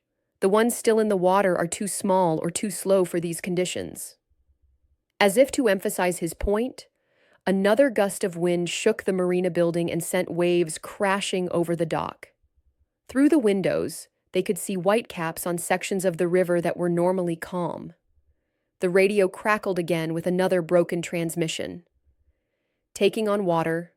Engine dead. People injured. GPS coordinates ... This time, a few numbers came through before static overwhelmed the signal. Tom quickly plotted the partial coordinates on a nautical chart, identifying a general area about 5 miles upriver, where several dangerous rapids created natural hazards even in good weather. "That's near Devil's Canyon," he said grimly. "Lots of submerged rocks and strong currents. If they're disabled in that area." He didn't need to finish the sentence. Everyone understood that a disabled boat in heavy current near rocky obstacles was a recipe for disaster. Dr. Foster checked her medical supplies again. "If we can get rescue teams to them, what are we looking at for potential injuries?" "Hypothermia, drowning, trauma from collision with rocks or debris," Fiona replied automatically, drawing on emergency response training that she had never mentioned to anyone in Millbrook. "With 18 people in the water, we'd need multiple rescue boats and immediate medical attention." The clinical assessment surprised the others, who were accustomed to thinking of Fiona as a practical craftsperson rather than someone with emergency medical knowledge. But the crisis was too immediate for questions about her background. Mayor Johnson arrived with Sheriff Williams, both looking haggard from coordinating emergency responses throughout the county. The storm was causing problems everywhere: flooding, downed power lines, traffic accidents from poor visibility. "Any word from the Coast Guard?" the sheriff asked. Tom shook his head. "Weather conditions are still too severe for rescue operations. They're staging resources for deployment as soon as it's safe, but that could be hours. Hours those people don't have," Dr. Foster observed quietly. The truth hung heavy in the room. If Hardy's boat was taking on water in storm conditions near dangerous obstacles, the passengers faced life-threatening risks that increased with every passing minute. Cold water, rough conditions, and potential injuries from collision or capsizing created a deadly combination. Fiona walked to the window overlooking the marina, studying the boats still moored despite the storm. Most were clearly unsuitable for rescue operations. Too small, too slow, or too vulnerable to weather conditions. But near the end of the dock, partially hidden by larger vessels, she spotted something that made her pulse quicken. A 28-foot rigid inflatable boat with twin outboard engines, designed for military or commercial rescue operations. The craft was built for exactly these conditions: high speed, exceptional stability, and the ability to operate in weather that would disable conventional boats. "Who owns that RIB?" she asked, pointing toward the military-style rescue boat. Tom followed her gaze. "That belongs to Jake Morrison. He's a retired Navy rescue swimmer who moved here last year. But he's out of town this weekend, visiting family in the city." Fiona studied the boat more carefully, noting its professional rescue equipment and heavy-duty construction. It was exactly what they needed for a storm rescue operation. But without an experienced operator, it was just expensive equipment sitting useless at the dock. The radio crackled with another fragmentary transmission. "Boat sinking! People in the water! Need help now!" The desperation in the broken voice galvanized everyone in the room. Somewhere upriver, people were fighting for their lives in conditions that would kill them within minutes if they entered the water. Sheriff Williams was on his radio, trying to coordinate with state emergency services. Mayor Johnson was fielding calls from news media that had learned about the crisis. Dr. Foster was organizing medical supplies for multiple casualty scenarios. But Fiona was thinking about something else entirely. She was remembering her certification in small boat operations, her training in swift water rescue, and 15 years of experience working in conditions where equipment failure or bad weather could turn routine operations into life or death emergencies. The skills she had spent 12 years trying to forget might be the only thing standing between 18 people and disaster. "Tom," she said quietly, "how well do you know Jake Morrison?" "Pretty well. We've gone fishing together a few times." "Why?" "Do you think he'd authorize emergency use of his rescue boat if lives were at stake?" Tom's eyes widened as he understood the implication. "Are you saying you could operate that boat?" Fiona looked out at the storm-tossed river, calculating currents, visibility, and the risks of attempting a rescue in these conditions. It would be dangerous, possibly suicidal for someone without extensive small boat experience. But it might also be the only chance Hardy's passengers had. "I have some experience with boats," she said carefully. "Enough to make the attempt if Jake Morrison gives permission." It was a massive understatement. Fiona had thousands of hours operating rescue boats in conditions far worse than this storm. But explaining that level of expertise would require revealing the career she had deliberately hidden from everyone in Millbrook. Tom was already dialing his phone. "Jake?" "It's Tom Rodriguez. We've got an emergency situation here." As Tom explained the crisis to the boat owner, Fiona mentally reviewed the procedures for swift water rescue operations. The technical skills were still there, buried under 12 years of furniture making, but ready to resurface when needed. The question was whether she was ready to reveal capabilities that would shatter her carefully constructed identity as a quiet craftsperson. Once she took that rescue boat out into the storm, there would be no hiding the fact that Fiona Thompson had skills far beyond what any furniture maker should possess. But 18 people were in the water, and she might be their only hope. Tom Rodriguez finished his phone conversation with Jake Morrison and turned to the group with relief visible on his face. "Jake says to use whatever we need. He's trying to get back from the city, but the roads are flooded. He trusts us to do the right thing." Sheriff Williams looked skeptical as he studied the military-style rescue boat through the rain-streaked windows. "That's a specialized craft? Do we have anyone qualified to operate it safely in these conditions?" All eyes turned to Fiona, who was still staring out at the storm-tossed river. The decision she was about to make would change everything. Her quiet life, her carefully constructed identity, her relationship with the community she had grown to love. "I can handle it," she said simply. Dr. Foster frowned with concern. "Fiona, that's a very dangerous boat to operate in these conditions. We're talking about professional rescue operations." "I understand the risks," Fiona replied, her voice carrying a calm authority that surprised everyone in the room. "But those people don't have time for us to wait for professional rescue teams." She turned from the window to face the group, her expression showing the kind of focused determination they had never seen from the quiet furniture maker. "Tom, I'll need you to come with me as spotter and radio operator. Dr. Foster, can you set up a triage station here at the marina for when we bring people back?" The clinical efficiency of her planning revealed thinking patterns that went far beyond what anyone expected from a local craftsperson. But the crisis was too immediate for questions about her background. Mayor Johnson looked uncomfortable with the liability implications. "Fiona, if something goes wrong out there..." "Then 18 people die instead of just me," she interrupted. "The math is pretty simple." Sheriff Williams studied her with the calculating gaze of someone who had learned to assess people under pressure. "You sound like you've done this kind of thing before?" Fiona met his eyes steadily. "I've been in dangerous situations. I know how to handle myself. It was true without revealing the full scope of her experience. She had indeed been in dangerous situations, thousands of them during 15 years of offshore emergency operations. But explaining that would require admitting to a completely different identity than the one she had built in Millbrook. Tom Rodriguez was already gathering emergency equipment from the marina's safety lockers.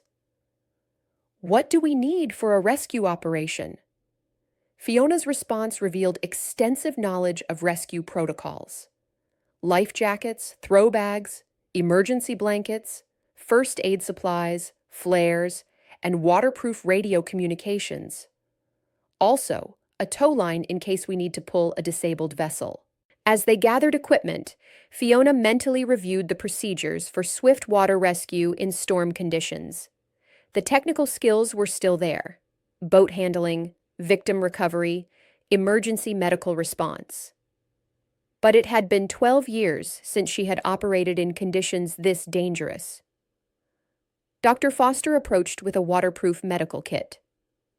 Fiona, I have to ask, where did you learn so much about rescue operations?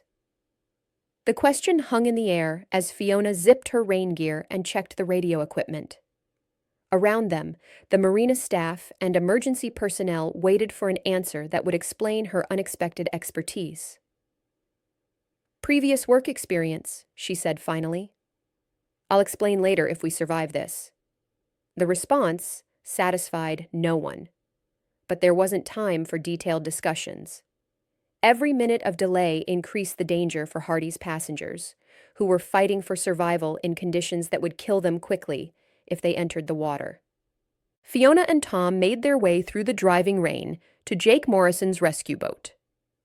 The military-style craft was exactly what she had hoped: twin 250-horsepower outboards, rigid inflatable construction that could handle severe impacts, and professional rescue equipment mounted throughout the vessel.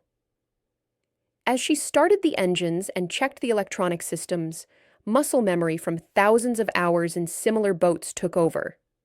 Her hands moved over the controls with unconscious precision, adjusting trim tabs, checking GPS navigation, and testing radio communications. Tom Rodriguez watched with growing amazement as Fiona prepared the boat for operations. You really do know what you're doing.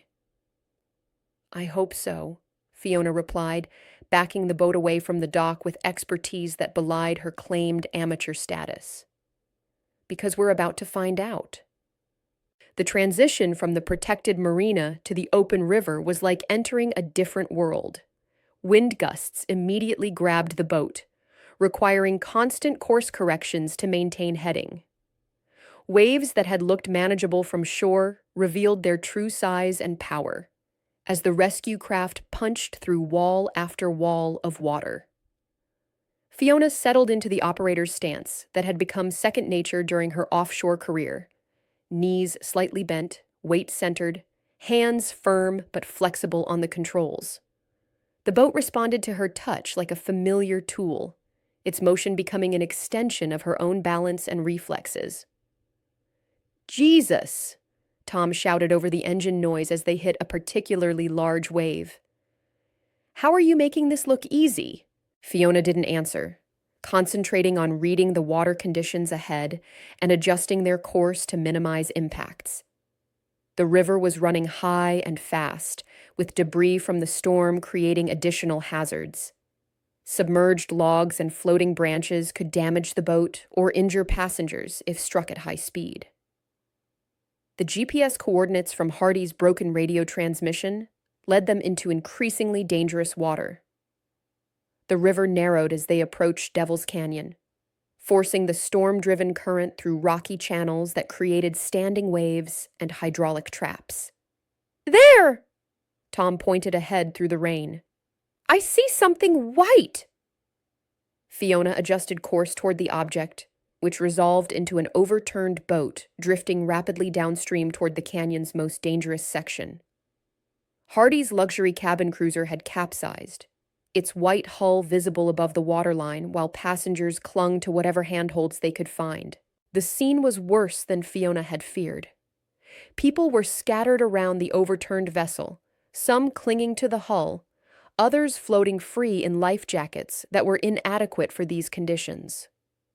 The cold water and strong current were sapping their strength rapidly, and several appeared to be unconscious or injured. "Radio the marina!" Fiona shouted to Tom as she maneuvered toward the first group of survivors.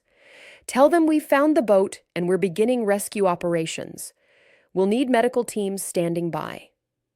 The rescue technique required precise boat handling to approach survivors without injuring them or damaging the rescue craft. Fiona used her engines in short bursts, fighting the current while positioning the boat for safe victim recovery. The first survivor they reached was a middle-aged woman in obvious hypothermia, barely conscious and unable to help with her own rescue.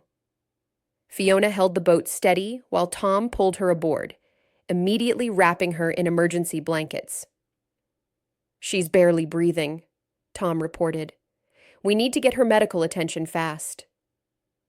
"We'll get everyone first, then head back," Fiona replied, already maneuvering toward the next group of survivors.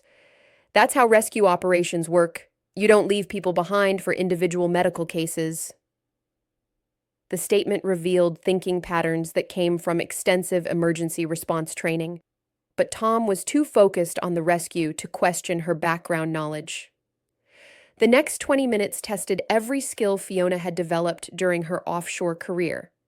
She piloted the rescue boat through conditions that would have challenged professional rescue teams, using techniques that required split-second timing and absolute precision. Each survivor presented different challenges. Some were able to help with their own rescue, grabbing throw lines and climbing aboard with assistance. Others were unconscious or injured, requiring careful lifting and immediate medical attention. One man had a clearly broken arm from impact with the boat when it capsized. The most difficult rescue was Hardy himself, who was semi-conscious from a head injury and trapped under part of the overturned cabin structure. Fiona had to maneuver the rescue boat into a position where Tom could use a knife to cut through debris while she held station against the current. "How many is that?" Fiona asked as they pulled Hardy aboard. Tom did a quick count. 16. "We're missing 2 people. The search for the remaining survivors took them into the most dangerous part of Devil's Canyon, where the overturned boat was being swept towards submerged rocks that would destroy anything that hit them. Fiona pushed the rescue boat to its limits, racing the current to reach the final 2 passengers before they were carried into the rapids. She found them clinging to a piece of debris about 50 yards ahead of the overturned boat, both barely conscious from hypothermia and exhaustion. The rescue required perfect timing. One mistake would send all of them into the rocks. "Hold on!" Fiona shouted as she brought the boat alongside the debris. "We're getting you out of here!" The final rescue was accomplished just as the overturned cabin cruiser struck the rocks and began breaking apart. The expensive boat that Hardy had used to mock local environmental concerns was being destroyed by the same natural forces he had dismissed as irrelevant. With all 18 survivors aboard, the rescue boat was heavily loaded and riding low in the water. The return trip to the marina would be slower and more dangerous, with reduced maneuverability and increased vulnerability to weather conditions. But as Fiona turned the boat downstream toward safety, she felt the familiar satisfaction of a successful rescue operation. Her skills had returned when needed. Her judgment had proven sound, and 18 people were alive because she had been willing to risk her carefully constructed anonymity. The radio crackled with Tom's transmission to the marina. "This is rescue boat returning to dock with 18 survivors. Multiple injuries requiring immediate medical attention.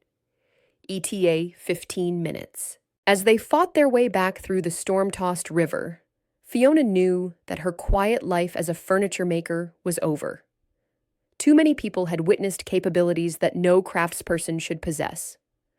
Questions would be asked, and answers would have to be given. But for the first time in 12 years, She didn't mind the prospect of explaining her past. Some secrets were worth keeping, but some skills were worth revealing when lives depended on them. The marina was transformed into an emergency medical center when the rescue boat returned. Dr. Foster had organized a triage station with help from volunteer EMTs, while ambulances waited to transport the most seriously injured survivors to regional hospitals. As Fiona brought the heavily loaded rescue boat alongside the dock, hands reached out to help transfer the 18 survivors to waiting medical teams. The efficiency of the operation reflected hours of preparation, but also revealed a community that had rallied together in crisis. Hardy was among the first to be taken off the boat, still semi-conscious from his head injury, but alive. As paramedics loaded him onto a stretcher, he caught sight of Fiona securing the boat and murmured something that made the EMT lean closer to hear. "What did he say?" Dr. Foster asked as she supervised the transfer of other survivors. The paramedic looked confused. "He said, 'Thank you to the woman driving the boat.' Seemed important to him." Several of the other survivors were coherent enough to express similar gratitude. Despite their hypothermia and exhaustion, they recognized that their rescue had required exceptional skill and courage from people who had risked their own lives. Tom Rodriguez helped Fiona secure the boat properly, both of them exhausted from the intensity of the rescue operation. As the adrenaline faded, the magnitude of what they had accomplished began to sink in. 18 people, Tom said quietly as they walked toward the marina building. "We actually got all 18. Fiona nodded, but her mind was already processing the consequences of the day's events. Too many people had witnessed her boat-handling skills, her knowledge of rescue procedures, her calm command of emergency operations. The questions would begin soon. Inside the marina, Sheriff Williams was coordinating with state authorities who were investigating the incident. Coast Guard officials had arrived to debrief the rescue operation, and news crews were gathering for stories about the dramatic river rescue. "Ms. Thompson," Sheriff Williams called as she entered the building. "We need to talk about what happened out there." The tone was professional, but carried undertones of curiosity that made Fiona's stomach tighten. She had known this moment was coming since she first started the rescue boat's engines. "Of course, Sheriff. What do you need to know?" "Let's start with where you learned to operate a rescue boat like that. Those were professional-level skills we witnessed." The question she had been dreading was asked in front of a room full of people who had spent the day watching her demonstrate capabilities that exceeded anything a furniture maker should possess. There was no way to deflect or minimize what they had seen. Mayor Johnson stepped forward with a protective expression. "Sheriff, I think the important thing is that Fiona saved 18 lives today. Her background can be discussed later." "Actually, it can't," replied a new voice from the doorway. A woman in a Coast Guard uniform entered the marina building, her insignia identifying her as a lieutenant commander. "I'm Lieutenant Commander Sarah Martinez, investigating officer for maritime rescues. Ms. Thompson's demonstration of rescue boat operations requires formal documentation." Fiona felt the walls closing in as official attention focused on her actions. Coast Guard investigation protocols were thorough and difficult to evade, especially when they involved civilian operation of specialized rescue equipment. "Ma'am," Lieutenant Commander Martinez continued, "your boat handling skills suggest extensive training and experience. For legal and insurance purposes, we need to document your qualifications for operating rescue craft in emergency conditions." The moment of truth had arrived. Fiona could attempt to continue her deception, claiming lucky amateur skills that no one would believe, or she could reveal the training and experience that had made the rescue possible. Dr. Foster spoke up unexpectedly. "Commander, does it really matter where she learned her skills? She saved 18 lives in conditions that would have defeated most professional rescue teams." It matters because unauthorized operation of rescue equipment in emergency situations raises liability and legal questions, Martinez replied. If Ms. Thompson lacks proper certification, there could be serious consequences for everyone involved. Tom Rodriguez stepped forward with obvious frustration. So you're saying she should have let those people die rather than risk legal problems? I'm saying we need to understand what happened here, the commander responded firmly. Professional rescue operations require proper training, certification, and authorization. We can't have civilians conducting unauthorized rescue operations, regardless of the outcome. The bureaucratic response highlighted the gap between official procedures and emergency realities. Fiona had faced similar conflicts during her offshore career, where regulations often lagged behind operational necessities. Mrs. Patterson, who had been listening quietly from the corner, approached with the determined expression that made her such an effective community advocate. Commander Martinez, I think you should know that Fiona Thompson has been a valued member of our community for 12 years. Whatever her background, she risked her life today to save people who were in mortal danger. I appreciate the community support, Martinez replied diplomatically. But maritime law requires specific documentation for rescue operations. Ms. Thompson needs to provide evidence of proper training and certification. Fiona realized that continued evasion would only make things worse for everyone involved. Her neighbors had rallied to defend her, but they couldn't protect her from official investigation much longer. Commander Martinez, she said finally, I believe I can provide the documentation you need. The statement surprised everyone in the room, including Tom Rodriguez, who had witnessed her exceptional boat-handling skills, but assumed they came from undocumented amateur experience. Martinez looked interested. What kind of documentation? Fiona pulled out her wallet and extracted a laminated card that she had carried for 15 years, but never expected to use again. Her offshore rescue boat operator certification, issued by the Coast Guard and valid for emergency operations. Master-level certification for rescue boat operations in offshore conditions, she said, handing the card to Martinez. Current CPR and emergency medical training, swift water rescue specialization. The commander examined the certification carefully, noting the advanced endorsements and extensive training record documented on the card.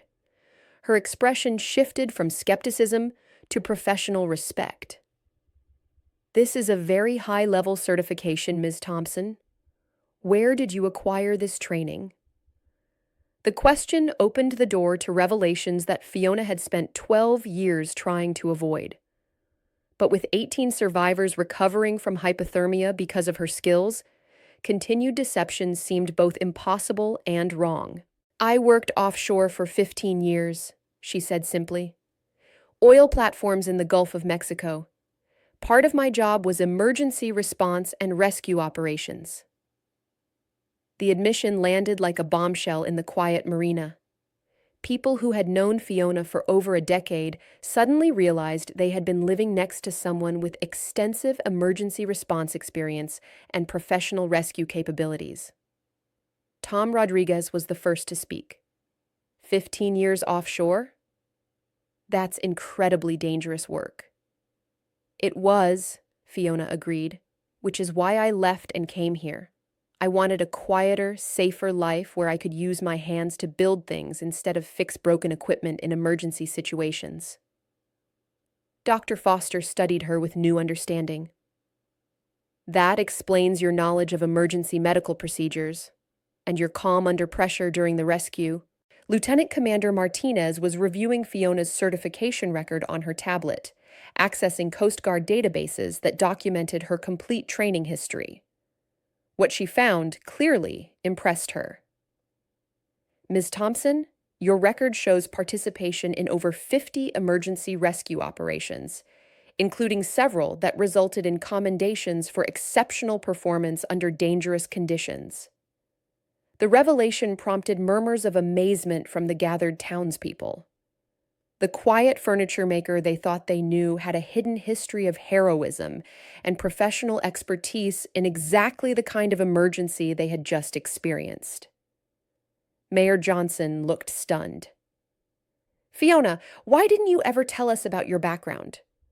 "Because I came here to escape it," she replied honestly. "I wanted to be someone who made furniture and lived quietly, not someone defined by emergency response capabilities." Sheriff Williams nodded with understanding. "But when the emergency came, those capabilities were exactly what we needed." Lieutenant Commander Martinez finished her review of Fiona's documentation and handed back the certification card. "Ms. Thompson, your rescue operation today was conducted within proper authority and with appropriate expertise. The Coast Guard commends your actions and will be recommending you for recognition." The official validation meant that Fiona's revelation of her past wouldn't result in legal complications. But it also meant that her carefully constructed identity as a simple craftsperson was permanently shattered.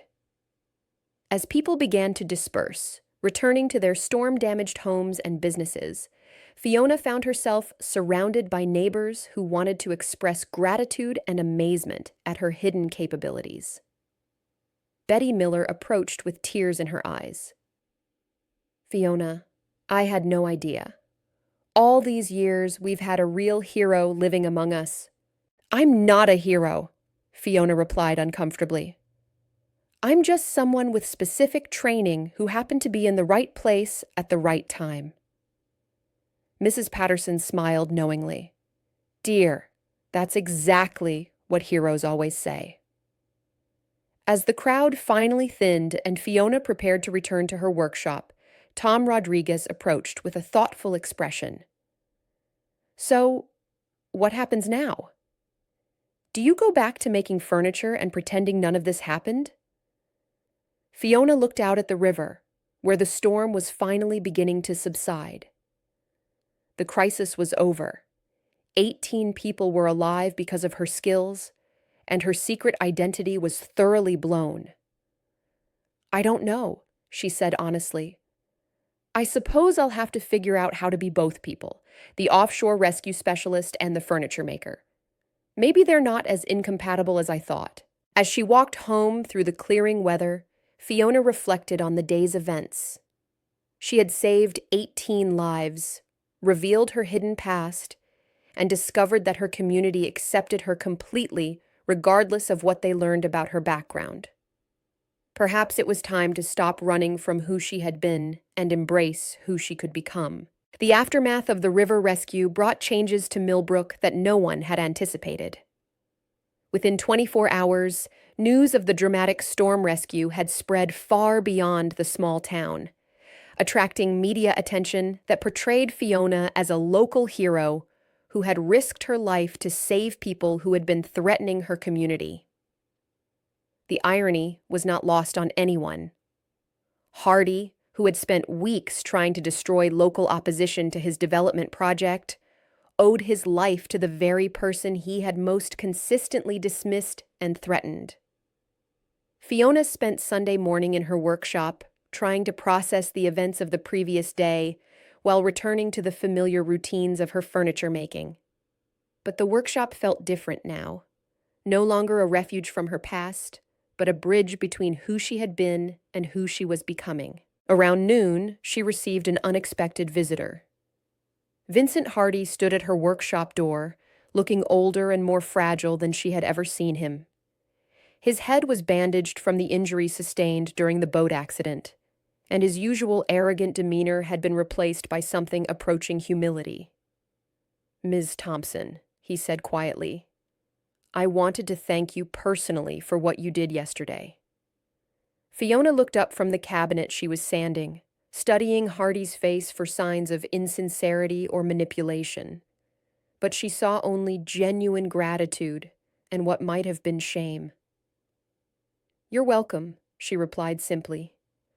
"I'm glad everyone survived." Hardy stepped into the workshop, looking around at the tools and projects that represented Fiona's chosen life. His examination was more respectful than his previous dismissive inspection.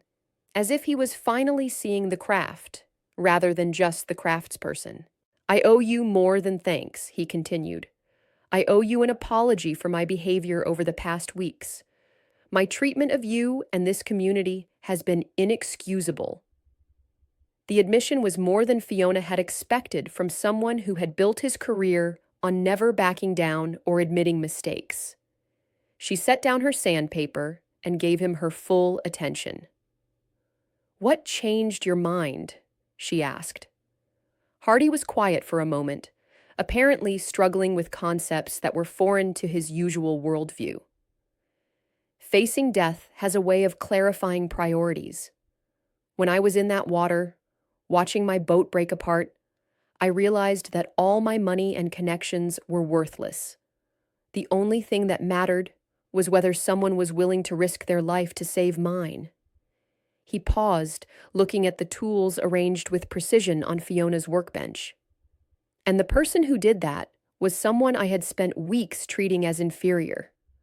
Someone whose skills and character I had completely misjudged. The confession was clearly difficult for Hardy, who had built his identity around being smarter and more capable than the people around him. Discovering that he had been wrong about such fundamental assessments seemed to have shaken his confidence in his own judgment. Your rescue yesterday, he continued, was the most professional operation I've ever witnessed. I've seen Coast Guard rescues, military operations, professional emergency response teams. What you did in those conditions exceeded all of them. Fiona appreciated the recognition, but she could see that Hardy was building towards something more than simple gratitude. I've made a decision about the development project, he said finally. I'm canceling the entire operation. The environmental damage, the community opposition, the rushed timeline that led to yesterday's accident, none of it is worth the cost. The announcement was so unexpected that Fiona had to process it twice before understanding the implications. You're canceling the resort complex? Completely. I'll be selling the property back to the community for exactly what I paid for it. No profit, no development rights, just a clean transfer that allows you to preserve the land as you see fit. The magnitude of the gesture was staggering. Hardy was walking away from millions of dollars in potential profit and years of planning, essentially admitting that his entire approach had been wrong. That's a very generous offer, Fiona said carefully. What about your investors? Your development company? Hardy's smile was rueful. My investors are mostly people like me, wealthy individuals who think money can solve any problem and override any opposition. Yesterday taught me that some things are more valuable than profit margins. He pulled out a business card and handed it to Fiona. I'd like to make another proposal as well. Your rescue skills are extraordinary, and I suspect your other capabilities are equally impressive. I'm offering you a position with my company, head of safety and emergency response for all our projects. The job offer was tempting, prestigious, well-paid, and directly relevant to her hidden expertise. But Fiona had spent 12 years building a different kind of life, and she wasn't ready to abandon it completely. I appreciate the offer, she said, but I'm happy with my current work. This is where I belong. Hardy nodded as if he had expected that response. I thought you might say that, but the offer stands if you ever change your mind. As he prepared to leave, Hardy turned back with one final comment. You know, Ms. Thompson, I came to Millbrook thinking this community needed to be improved, modernized, brought up to standards I considered appropriate. I was completely wrong. This community already had everything it needed, people with integrity, skills, and the courage to do what's right. I'm the one who needed improvement. After Hardy left, Fiona sat alone in her workshop, trying to absorb the morning's revelations. The threat that had dominated their lives for weeks was simply gone, canceled by someone who had discovered that his fundamental assumptions about value and worth were wrong. Her phone buzzed with messages from neighbors who had learned about Hardy's decision. The relief and gratitude in their texts was overwhelming, but also somewhat uncomfortable for someone who preferred to work behind the scenes. Around 3 o'clock, another unexpected visitor arrived at her workshop. Lieutenant Commander Martinez from the Coast Guard stood at her door, this time in civilian clothes rather than uniform. "Ms. Thompson, I hope you don't mind my stopping by. I wanted to discuss something with you privately." Fiona invited her in, curious about what had brought the Coast Guard investigator back to Millbrook. "I've been reviewing your complete service record," Martinez began, "and I'm impressed by what I found. Your emergency response experience is exceptional, and your rescue operations have saved over 100 lives during your offshore career." The praise was gratifying, but Fiona sensed there was more to this visit than official recognition. "The Coast Guard is expanding our civilian auxiliary programs," Martinez continued. "We're looking for people with advanced rescue skills who can provide emergency response in areas where our regular assets might not be immediately available." She outlined a program that would allow Fiona to maintain her current life while serving as an on-call rescue specialist for maritime emergencies in the region. It would be volunteer work, but with official status and access to Coast Guard resources when needed. "You'd keep your regular job and lifestyle," Martinez explained. "But when serious emergencies arise that require your specific skills, you'd be activated as a federal emergency responder. It's a way to honor your capabilities while respecting your choice to live quietly." The proposal was intriguing, a middle ground between hiding her skills completely and returning to full-time emergency response work. It would allow her to help people when truly needed while maintaining the peaceful life she had built in Millbrook. "What would this involve exactly?" Fiona asked. "Training exercises twice a year to maintain certification. On-call status for major emergencies within a 200-mile radius. Access to Coast Guard equipment and communications when activated. Most importantly, legal protection and official status for rescue operations like yesterday's." The structure appealed to Fiona's practical nature. It would formalize her rescue capabilities without requiring her to abandon her furniture making or leave Millbrook. "I'll need to think about it," she said. Martinez nodded understandingly. "Take your time, but I hope you'll consider it. People with your skills and judgment are rare, and the Coast Guard could use your expertise." After the commander left, Fiona spent the rest of the afternoon working on a dining chair that had been waiting for completion. The familiar motions of wood shaping and joinery helped her process the day's unexpected developments. As evening approached, she heard vehicles arriving outside her workshop. Through the window, she could see most of her neighbors gathering in her parking area. Not the formal organized meetings they had held during the crisis, but the spontaneous gathering that happened when communities wanted to celebrate together. Betty Miller had brought food from the cafe. Tom Rodriguez carried a cooler of drinks.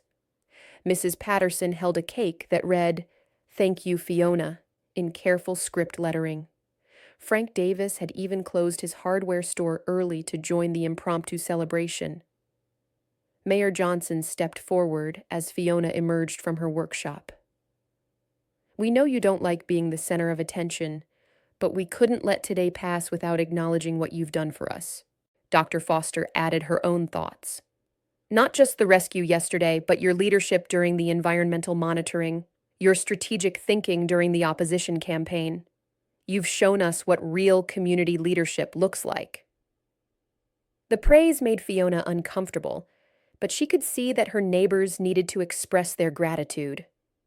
The past weeks had been stressful for everyone, and Hardy's sudden withdrawal had left them feeling both relieved and slightly disoriented. "I just did what needed to be done," she said quietly.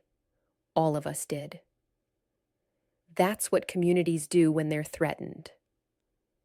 Sarah Williams spoke up from the edge of the group. "But you brought capabilities none of us had. Your rescue skills, your strategic thinking, your technical knowledge.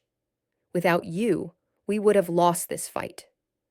Jake Williams, Sarah's teenage son, approached with obvious admiration. Ms. Thompson, what you did yesterday was like something from a movie. Taking that boat out in the storm, rescuing all those people. It was incredible. The young man's enthusiasm reminded Fiona of her own early fascination with emergency response work. Perhaps there was value in sharing her experiences with the next generation, helping them understand that heroism came from preparation and training rather than natural talent. As the informal celebration continued, Tom Rodriguez pulled Fiona aside for a private conversation. "I've been thinking about something," he said quietly. "Jake Morrison's rescue boat, the one you used yesterday. Jake mentioned he might be interested in donating it to the community for emergency response purposes." The suggestion sparked immediate interest. That would be valuable. This area could use dedicated rescue capability.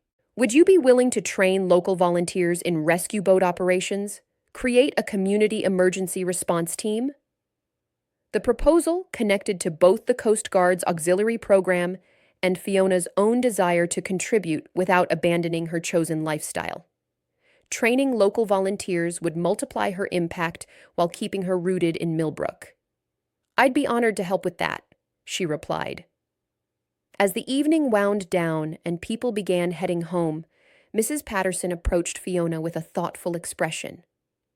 "Dear, I want you to know that learning about your background hasn't changed how we see you. If anything, it's made us appreciate you more. You chose to be here, chose to be part of our community, even though you could have lived anywhere." The elderly woman's words touched something deep in Fiona's heart. For 12 years, she had worried that revealing her past would change how people saw her, would make them treat her differently, or expect things she wasn't ready to give. Instead, her neighbors had embraced her completely. Both the quiet furniture maker they had known and the skilled emergency responder they had discovered.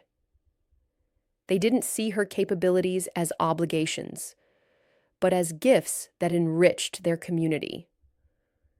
"Thank you," Fiona said simply. "This place has been home for 12 years. I can't imagine living anywhere else." As the last of her neighbors departed, Fiona stood alone in the gathering darkness, looking out toward the river where she had conducted the rescue that changed everything. The water was calm now, reflecting starlight like scattered diamonds. Her phone buzzed with a text message, but this time it wasn't anonymous intimidation. It was from Jake Morrison, the owner of the rescue boat. "Heard about the rescue. Proud my boat could help. Want to discuss donating it to the community for future emergencies." Another message followed from Lieutenant Commander Martinez. "Thought you'd like to know. The environmental violations you documented are being prosecuted federally. Your evidence was instrumental in the case." A third message came from an unknown number, but the content identified the sender. "Ms. Thompson, this is Vincent Hardy. Wanted you to know that property transfer documents will be ready next week. Thank you again for everything." As Fiona prepared to lock up her workshop and return to her apartment, she reflected on how much had changed in just 24 hours. The community was safe, her secret was revealed, and new opportunities were opening that she had never imagined. She had spent 12 years trying to escape her past, only to discover that integrating it with her present might create a future better than either could provide alone. 6 months later, Fiona stood on the banks of the Millbrook River, watching a group of volunteers practice rescue boat operations under her instruction. The donated boat from Jake Morrison had become the centerpiece of a community emergency response program that was already serving as a model for other rural areas. The training exercises took place on the same stretch of river where Hardy's boat had capsized during the storm. But the water was peaceful now, and the riverbank showed signs of ecological recovery from the environmental damage that had been inflicted and then halted. Remember, Fiona called out to the students, approach survivors from the downwind side to maintain boat control. Engine in neutral when you're close enough for contact. Tom Rodriguez was behind the wheel of the rescue boat, his confidence growing with each practice session. Sarah Williams served as spotter, while Dr. Foster coordinated medical response from shore. Jake Williams, now graduated from high school, was training as a rescue swimmer under Fiona's supervision. The community emergency response team had already conducted 3 actual rescues: a fishing boat with engine failure, a kayaker swept away by spring floods, and a hiker with a broken leg who needed evacuation from the far side of the river. Each successful operation had built confidence and expertise that made the next emergency response more effective. Fiona's dual role as furniture maker and emergency response coordinator had evolved naturally, with her workshop serving as both a business and a training center. Coast Guard certification courses were held in the same space where she crafted custom cabinets and dining tables. The balance worked better than she had expected. Her furniture business had actually grown as news of her background attracted customers who appreciated both her craftsmanship and her interesting history. Her emergency response work remained mostly behind the scenes, activated only when genuinely needed. The environmental monitoring program she had started during the conflict with Hardy had continued as well, with volunteers conducting regular water quality assessments that were shared with state and federal environmental agencies. The data they collected was helping to establish baseline conditions for river ecosystem management. Mrs. Patterson, now in her 80s but still sharp as ever, had taken over coordination of the monitoring efforts. Her attention to detail and organizational skills made her surprisingly effective at managing complex data collection protocols. The pH readings from the upper river are showing slight improvement, she reported to Fiona after the day's training exercises. The reforestation efforts on the old Carson property seem to be having positive effects. The Carson property itself had been transformed into a community nature preserve, with walking trails, educational facilities, and restored habitat areas. Hardy had followed through on his promise to sell the land back to the community, and local fundraising had covered the purchase costs within 3 months. Hardy himself had disappeared from Millbrook, reportedly selling his development company and retiring to focus on environmental restoration projects. Fiona had received one final message from him 6 months after the rescue. Thank you for teaching me that some things are more valuable than profit. I'm trying to do better. As the training session concluded and volunteers secured their equipment, Fiona walked back toward her workshop to continue work on a custom entertainment center. The routine felt natural now. Mornings for emergency response work, afternoons for furniture making, evenings for quiet reflection on how her 2 lives had merged into one. Her phone buzzed with a text from Lieutenant Commander Martinez. New auxiliary program authorization came through. You're officially Coast Guard Auxiliary Rescue Specialist, Region 7. Congratulations. The federal recognition formalized her volunteer status and provided access to additional resources for emergency response operations. It also meant that her rescue boat training programs could be certified as official Coast Guard auxiliary courses. Jake Williams approached as she was reading the message. Ms. Thompson, I got accepted to the Coast Guard Academy. I wanted to thank you for the recommendation and the training. The young man had applied for Coast Guard officer training with Fiona's endorsement, citing his experience with the Community Emergency Response Team as preparation for military service. His acceptance validated both his potential and the quality of the training program they had developed. I'm proud of you, Jake, Fiona replied. You'll make an excellent Coast Guard officer. I hope someday I can run emergency response programs like what you've built here, he said. Show other communities how to protect themselves. The comment highlighted the broader impact of what they had created in Millbrook. Other rural communities were sending representatives to learn about their integrated approach to emergency preparedness and environmental protection. As evening approached, Fiona made her way to Miller's Cafe for dinner, as had become her custom. The cafe remained the community's informal gathering place, but the conversations now included updates on rescue training, environmental monitoring results, and coordinated emergency response with neighboring communities. Betty Miller greeted her with the usual coffee and meatloaf special, along with news about the day's activities around town. Frank Davis wants to set up emergency communications equipment in his hardware store, Betty reported. Says it makes sense to have backup communications in case the main systems go down. The suggestion reflected how thoroughly emergency preparedness had been integrated into Millbrook's community planning. People thought naturally about backup systems, alternative resources, and coordinated responses to various types of emergencies. Dr. Foster was having dinner at a nearby table with her husband, discussing plans for advanced medical training for the emergency response team volunteers. Fiona, we're thinking about hosting a wilderness medicine course next month. Are you interested in teaching the water rescue medical protocols? The offer appealed to Fiona's desire to share knowledge that could save lives. Her offshore experience had included extensive emergency medical training that was directly applicable to rescue operations. I'd be happy to help with that, she replied. As she finished her dinner, Fiona reflected on the journey that had brought her to this point. 12 years earlier, she had fled to Millbrook, seeking escape from a dangerous and demanding career. She had hidden her past, suppressed her skills, and tried to become someone completely different. The crisis with Hardy had forced her to confront the impossibility of completely rejecting who she had been. But rather than returning to her old life, she had found a way to integrate her experience with her chosen identity.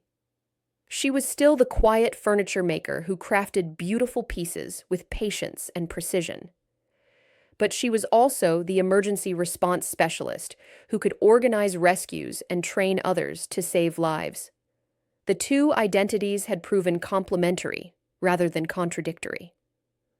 Walking home under the star-filled sky, Fiona paused at the memorial bench that had been installed near the site of Hardy's rescue. The plaque read, "In recognition of community courage and the power of hidden strengths revealed." The memorial honored not just her actions, but the broader truth that everyone possessed capabilities that might remain hidden until circumstances called them forth. Her rescue skills had been dramatic and obvious, but every community member had shown courage and determination in their own ways. Mrs. Patterson tending to environmental data with scientific precision. Tom Rodriguez mastering rescue boat operations despite his fear of deep water. Dr. Foster expanding her medical practice to include emergency response training. Jake Williams choosing military service partly inspired by community emergency response experience. All of them had discovered hidden strengths and expanded their identities in response to challenges they hadn't expected to face. As Fiona reached her workshop, she noticed light coming from the windows. She had left the overhead lights on while working on the entertainment center that afternoon. Through the windows, she could see the familiar tools arranged with precision, the half-finished projects that represented her chosen craft, the workspace where she had found peace and purpose.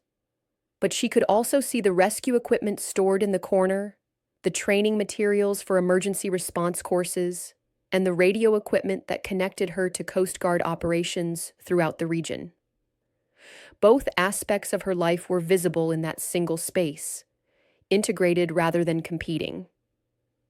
She was exactly who she chose to be, a furniture maker who happened to possess emergency response expertise, a community member who could contribute specialized skills when needed, a person who had learned that running from the past was less valuable than integrating it with the present. Fiona unlocked her workshop door and stepped inside, ready to continue work on the entertainment center that would grace a customer's home for decades to come. Tomorrow might bring furniture orders or emergency rescue calls, environmental monitoring or community training exercises.